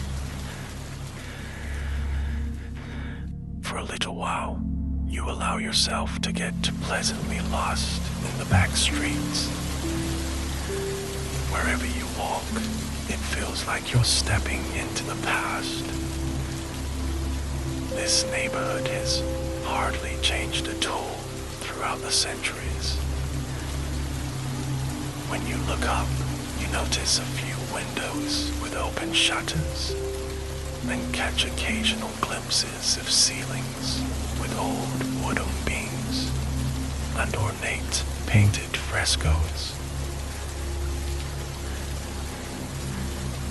While the shops are closed at this time, it's fascinating to peer into their darkened windows. You never know what you might see. Perhaps a collection of intriguing antiques, or an artist's studio with unfinished sculptures. Some of these shops resemble miniature museums. Gazing through the glass, your mind begins to wander. You find yourself daydreaming, imagining the stories behind each object, whether a marble statue or a tiny glass bottle. Are they as ancient as they look? When you reach the corner of the street, you pause for a moment, enjoying the sense of peace and serenity. This area is busy during the day, but now you're one of just a few, strolling along and enjoying the calm atmosphere. Across from where you're standing, you notice a wide space between the buildings, revealing an open stretch of dark sky and some lights twinkling in the distance. Suddenly finding this gap in the skyline can mean only one thing. You're near the river. You cross the street, then the next, and pause beneath a row of verdant plane trees that overlook the Tiber River. You lean against the low wall and gaze down at the waterway. It flows far below you, moving at a slow, dreamy pace. The Tiber is not quite what you would expect from the central river in a capital city. The water moves lazily, and there are no boats, just the occasional bird bobbing on the surface. It seems like something you might find in the tranquil countryside. Looking to your left, you see something quite unexpected. An island in the middle of the river. Its size and curved shape make you think of a ship. And for a moment, it seems to be moving towards you. Then you look again, more closely this time, and realize it's another illusion. The top part of the island is thick with umbrella pine trees, which sway and dance in the evening breeze. In the moonlight, the movement of the boughs makes it look as though the whole island is slowly drifting down the river. Tiber Island is a beautiful place, a sanctuary of peace and quiet in the city center. On the western edge is a hospital dating back to the 16th century, but the island's associations with medicine can be traced back even further, as far as the 3rd century BCE. According to legend, a group of Romans took a snake from a temple in Greece. On their return to Rome, while they were sailing their ship up the river, the animal slithered off and disappeared into the vegetation of Tiber Island. The people interpreted this as an omen and decided to build a temple to the god of healing. A stone bridge connects the banks where you're standing to the island. Built in 62 BCE, it's the oldest Roman bridge still in use in the city.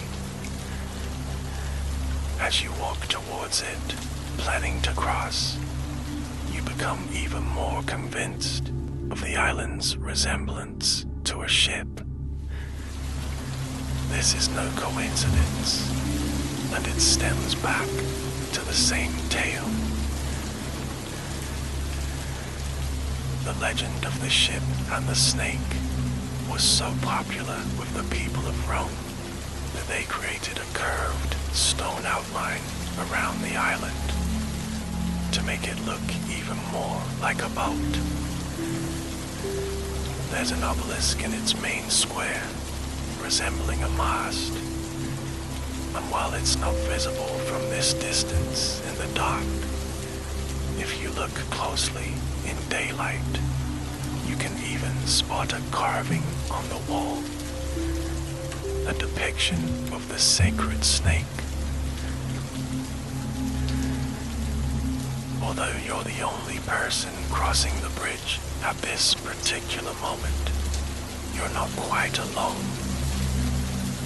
On each stone parapet stands an enigmatic statue with 4 heads watching over the river. These statues are representations of Janus, the Roman god of beginnings, transitions, and passages. In mythology, Janus was the father of Tiberinus, the god of the river. It's as though a father is watching over his son through the centuries and the changing seasons.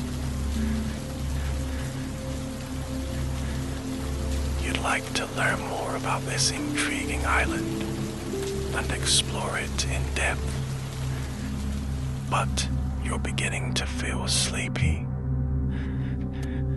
You decide to walk just a little further and find a place to sit and rest for a while. You cross through another moonlit piazza and continue until you find a flight of stone stairs leading down the side of the island. You begin to descend, taking them one by one.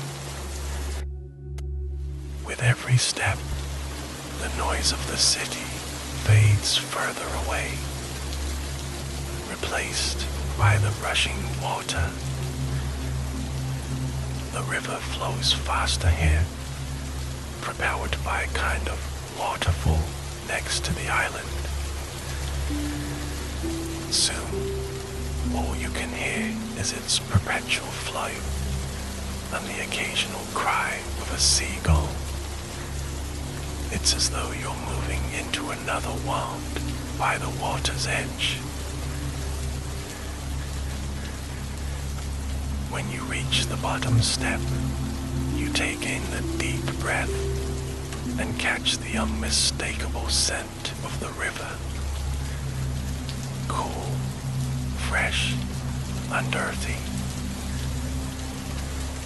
There are a few other visitors nearby who have also come to appreciate the Tiber at water level.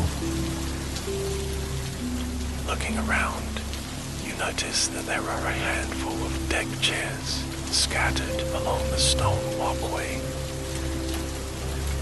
It's the perfect place to sit quietly and take in the atmosphere.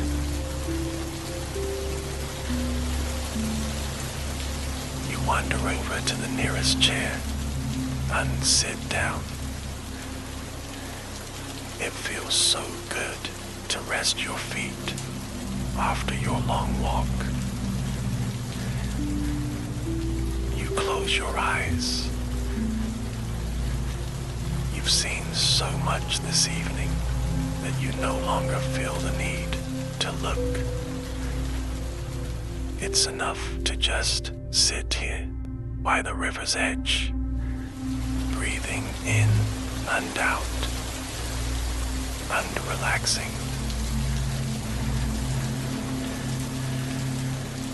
Images of your journey move through your mind.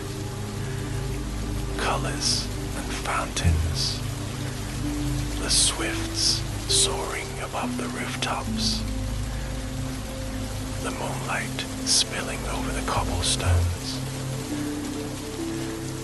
But these beautiful memories slowly begin to drift away as your sleepiness takes over. You let go, allowing the images to fade and disappear. Soon, you're aware of nothing but the rushing water under your calm breaths, leading you gradually into sleep. I see you've drifted off, but not to worry. There's no need to disrupt your state of relaxation. The next and final stop on our journey is just a short distance to the coast from here. We're already traveling there now. I took the liberty to bring the Dreamland train to you. It's one of the benefits of sleepy travel like this. It requires very little effort.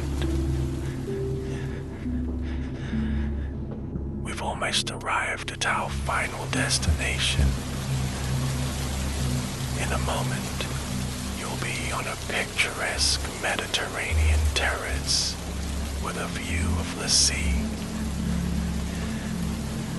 To be frank, not much will happen. You'll simply relax and enjoy a quiet evening. You deserve it after all the travel we've done.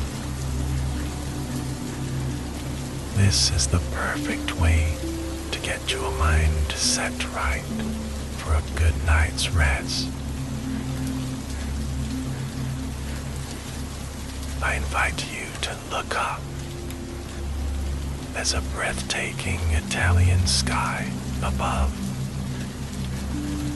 Just watch as the soft white clouds float across the bright blue sky, drifting further and further away.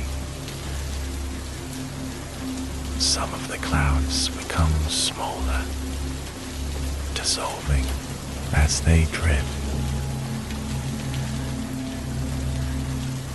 You'll spend the rest of our evening beneath a beautiful sky, just like this, along the coast of the Mediterranean, where the clear blue waters act as a mirror. And by the time night falls, all of these clouds will be whisked away,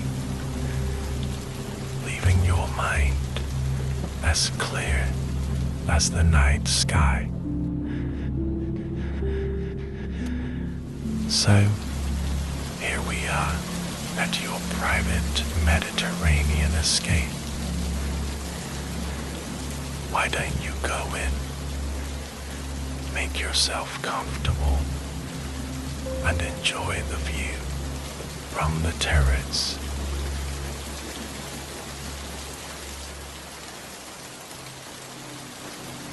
You've been relaxing in a deck chair on a rooftop terrace for a while now, reclined and watching the clouds come and go.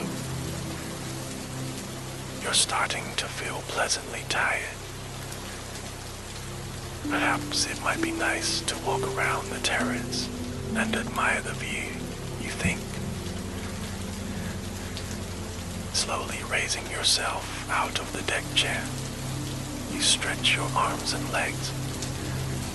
Your whole body is relaxed, and your skin is being gently warmed by the afternoon sun. It's the perfect outdoor atmosphere. The soft, golden sun that warms without burning.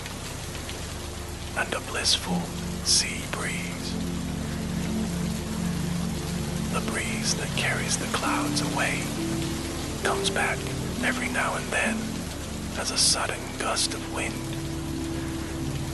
It blows through your hair and ripples your clothes.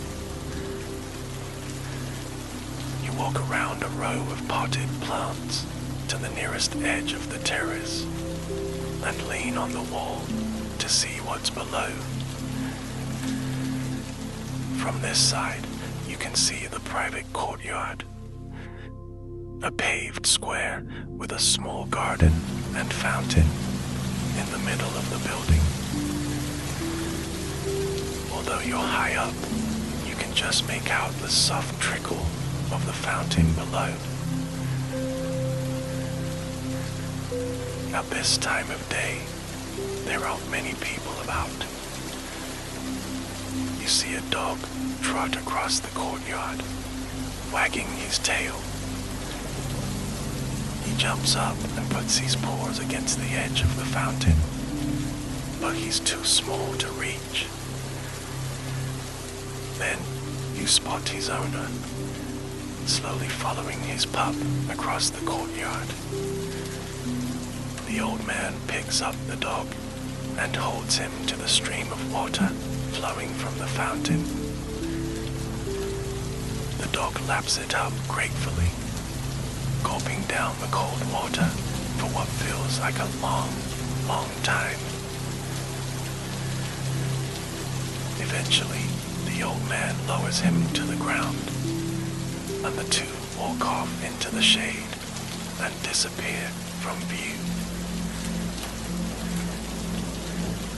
There aren't many other signs of life in the courtyard, but looking carefully, you catch sight of a couple of other inhabitants. There's a girl sitting in the shade of the palm trees, cross-legged on the grass. You can just about see the white paper in her lap. You watch her hand moving up and down over the paper. Is she writing or drawing? It's hard to tell from up here. You imagine her writing a story, or perhaps sketching the fountain in the courtyard.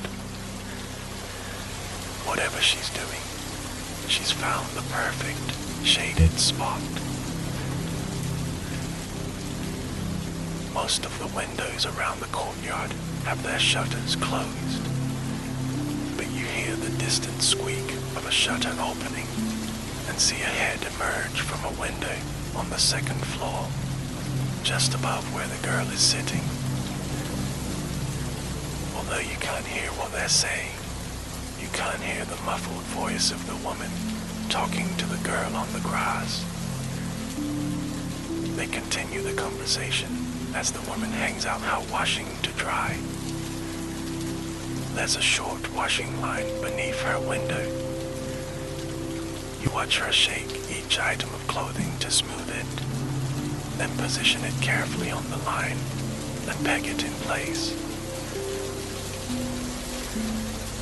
There's something soothing about watching domestic scenes like this.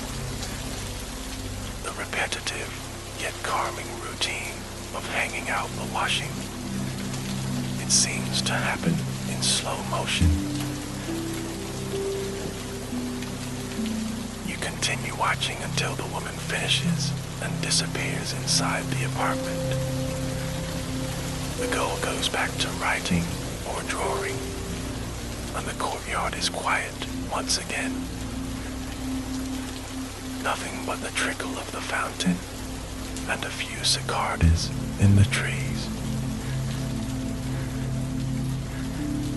Looking above the courtyard and the roof of the building, you can see many other buildings. So many windows too. From where you're standing, it's difficult to make out exactly where one building ends and another begins. They all seem to be layered, one on top of the other. To distinguish them from one another, you have to look carefully at the colors. While all the buildings here have a similar color scheme, there are subtle differences. Burnt orange, russet red, terracotta, cherry blossom, peach pink, golden yellow like the sun. The colors of the Mediterranean. You look across the rooftops to neighboring terraces. There are clean, white sheets hung out to dry, blowing in the wind like the sails of a ship. On another terrace filled with potted plants, a group of young friends are talking as they eat and share a bottle of wine. Is it a late lunch or an early dinner? You wonder. When you're on the terrace, it's easy to lose track of time. A seagull calls from above. You look up and see it drifting through the air, carried effortlessly by the breeze. You follow its path, which leads you to the other side of the terrace and the sea. As you cross the terrace, you feel the breeze blow through your clothes, and with it, the slightest hint of salt. Perhaps it's just your imagination, but you can almost smell the sea, mingled with the jasmine from the neighbor's trellis. On the opposite side of the terrace, beyond further rows of buildings and balconies, there's a thin line of palm trees, and above their green leaves, the shimmering expanse of the sea. It looks so calm and stagnant from here. It's almost completely still, more like a lake than an ocean. But you know that's a mirage. If you look closely, you can barely see the white crests of the waves as they roll towards the beach. It's the glimmer of the sunlight that gives them away. At this hour, the sea is emerald green. As the day fades into dusk, the water will become darker, transforming into a deep blue, then purple, until it's almost black. You could stand here forever, just watching the sea and the gradual shift of colors, from one shade to another. You close your eyes and breathe in deeply. This time, you're sure it's not just your imagination. It's the sea breeze, carrying the scent of the waves over the roofs and cascading hills, all the way to your terrace. The breeze is so fresh and bracing. For a brief moment, the tingle of goosebumps rolls down your spine. You open your eyes and step out of the shade into the sunlight. In just a few seconds, you feel your body warm up all the way through. It really is the perfect temperature. That's enough standing for now, you think. The reclined chair is calling you back to its embrace. You walk back across the terrace to the deck chair and sit down, making yourself comfortable. You slip off your shoes, close your eyes, and tilt your face up slightly towards the soft warmth of the fading sun. You can feel the gentle, tingling heat caress your skin, along with a soothing breath of wind. Somewhere in the distance, you can hear the cry of seagulls. Soon, you're aware of nothing but your breaths, in and out. Your chest slowly rising and falling like the crests of the waves on the emerald sea.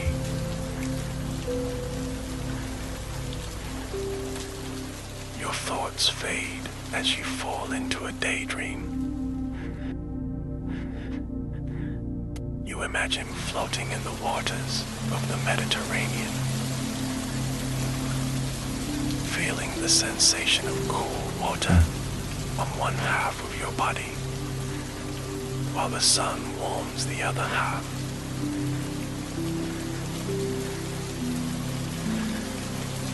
A little while later, you slowly open your eyes.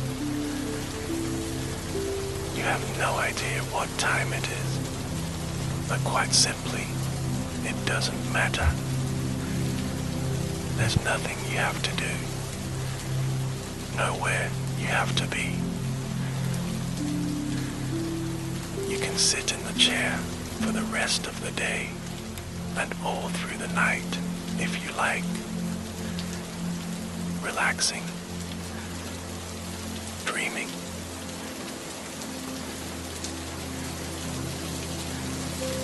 You can hear the sound of water. It's too loud to be the fountain in the courtyard. It's more like a hose or sprinkler.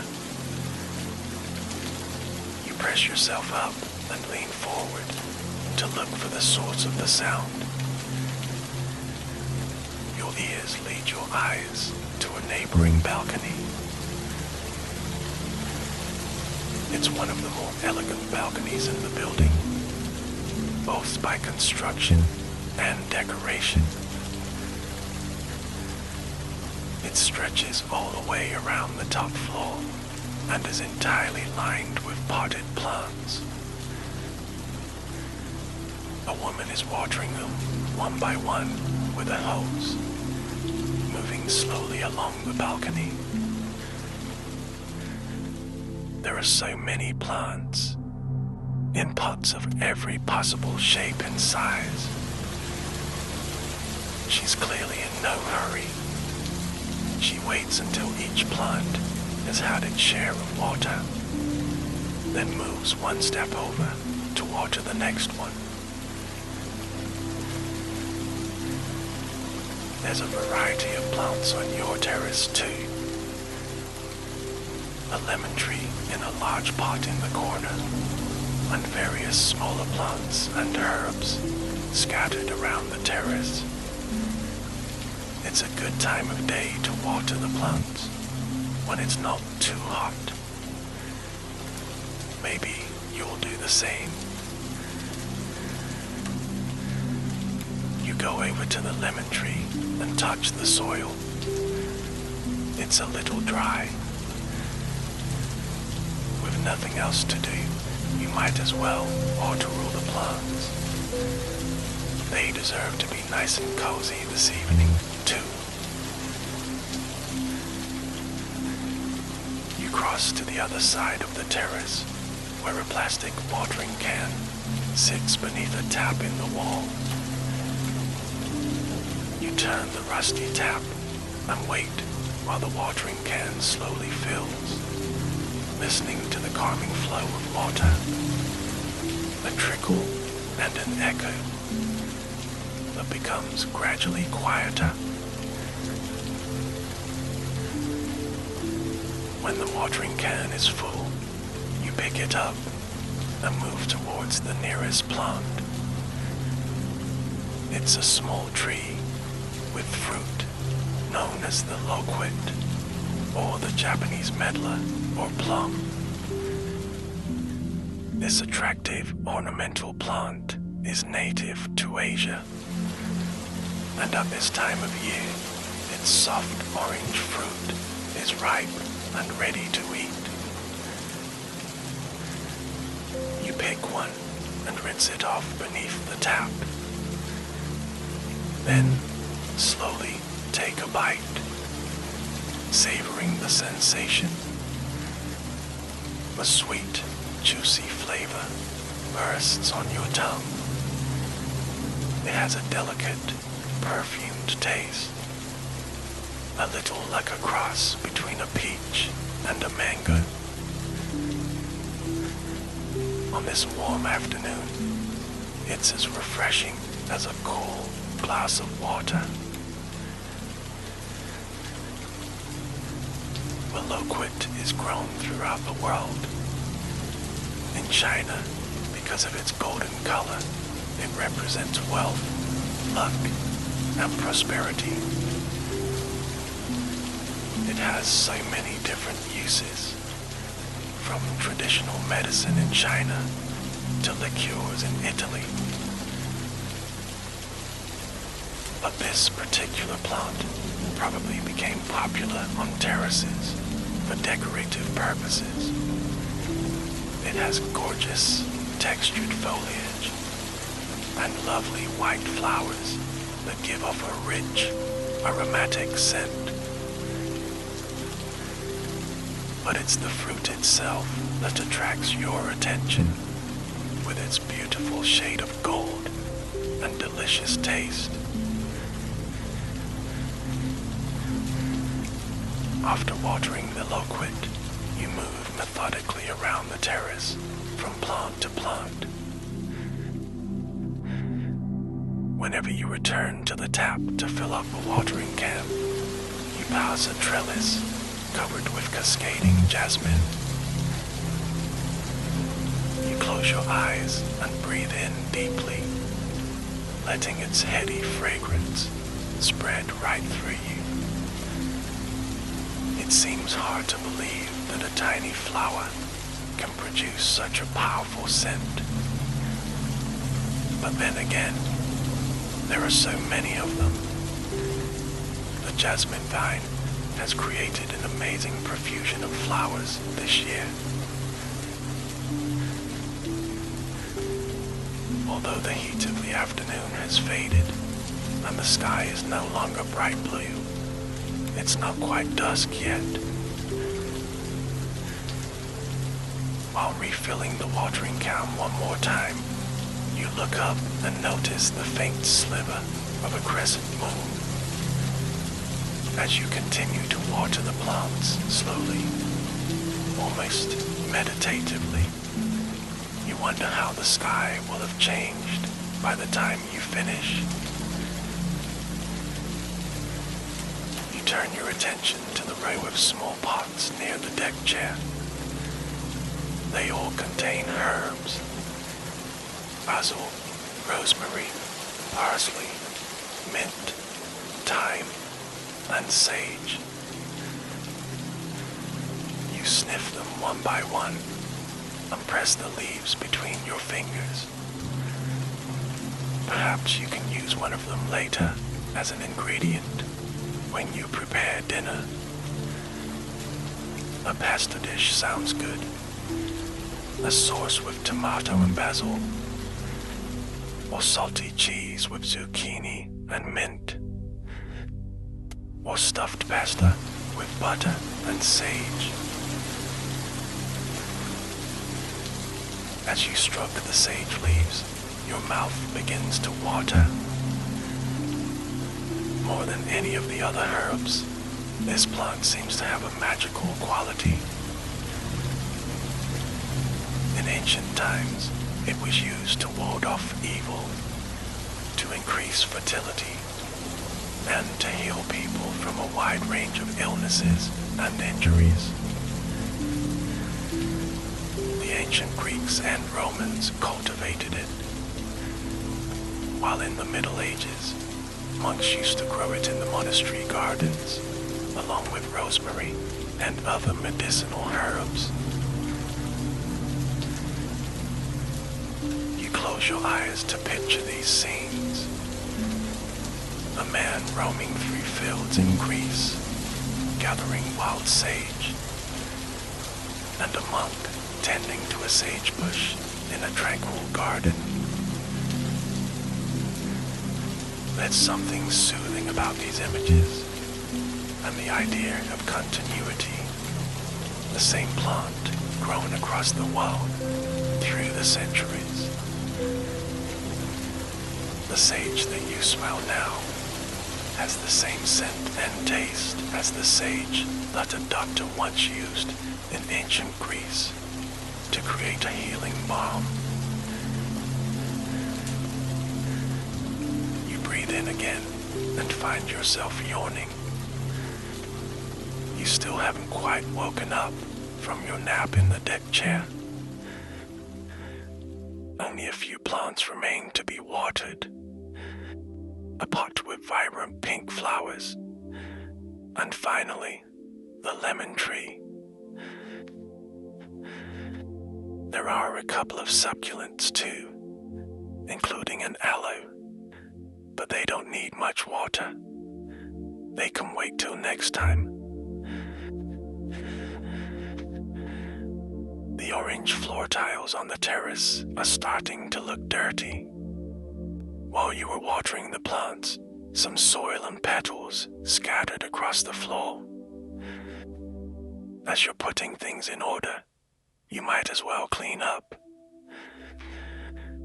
You pick up a broom and begin to slowly sweep the floor, section by section. It's surprisingly relaxing, moving back and forth across the terrace. Whenever you look up, you see that the sky has changed color again.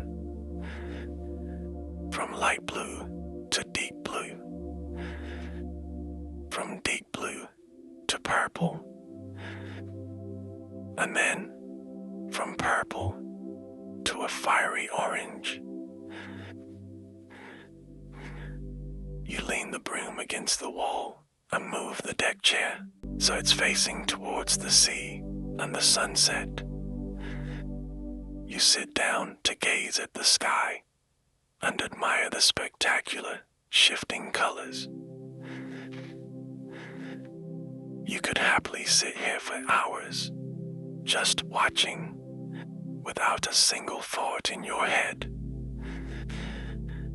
Just you and the sunset. But the sunset can't last forever. The radiance fades as the sun vanishes on the horizon. The sky is growing deeper and darker.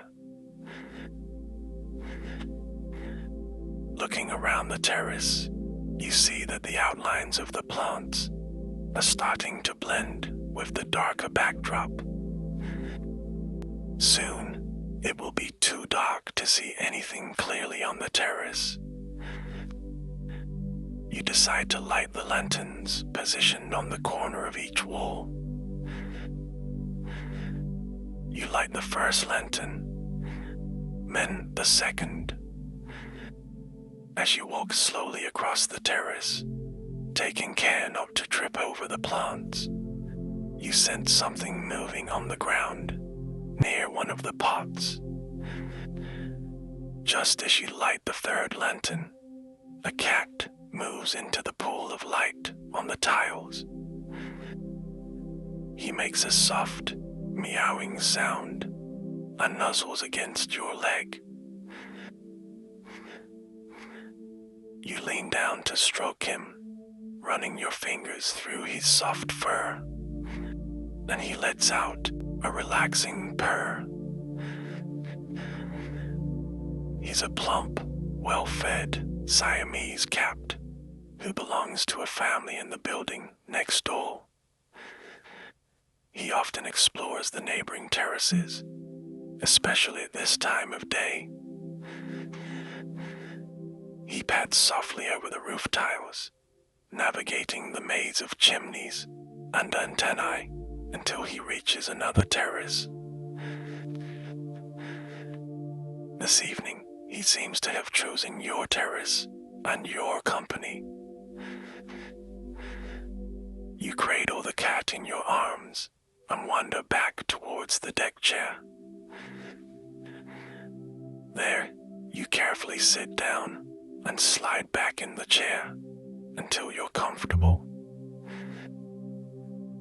The cat settles down on your legs, purring contentedly. He acts as if he's known you his entire life. He's so at ease, curled up in your lap. At some point, you'll get up and gather some herbs to use in the kitchen. But right now, you're not particularly hungry or even thirsty. You're just pleasantly relaxed, and there doesn't seem to be a need to do anything else but enjoy it. You can sit a little longer on the terrace, listening to the peace and quiet, appreciating the sea breeze and the company of the cat. You become aware of distant music. It sounds like one of the neighbors is practicing the piano. A gentle, soothing melody that reminds you of a lullaby.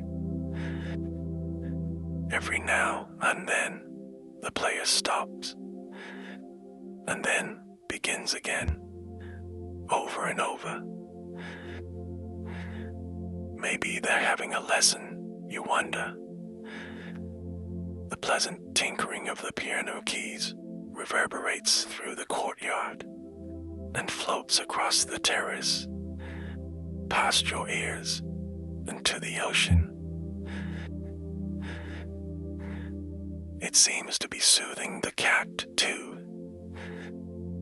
He yawns and purrs sleepily. His eyes begin to drift between open and shut.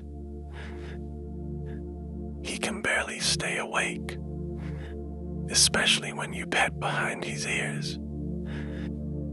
You can feel his body rising and falling ever so slightly with each quiet breath. Stroking the cat becomes almost hypnotic, an automatic movement. You rest your head back and look up at the sky. It's dark now and full of stars. There isn't a cloud in sight, and you haven't the slightest concern or worry in your mind. In fact, you wonder if you're even having thoughts, or if your mind is just lost in the present experience. As time passes, your mind empties completely. You're conscious of nothing except the night sky, bursting with silver stars, like a meadow of flowers, flowing on to infinity. The sleeping cat breathes in and out, in time with your own breaths. You're not sure what time it is, but eventually you find yourself falling asleep too. You'd better climb into bed, you think. You carefully slide the cat over. He barely lifts his head before curling back up into a ball on the chair. You walk inside and close the glass door to the terrace. You're looking forward to getting into your bed. You just washed and dried the sheets today. Pulling back the covers on your bed, You run your hand along the pillow. Crisp and clean, exactly as you expected. You lie down and tuck yourself in.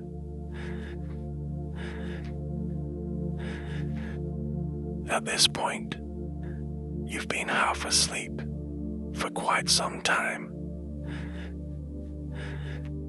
So it's not long before you drift into peaceful dreams. Well, that's the end of our Italian journey. I hope you've enjoyed it, and I hope to see you again soon for more sleepy adventures. Until then, buonanotte. Good night.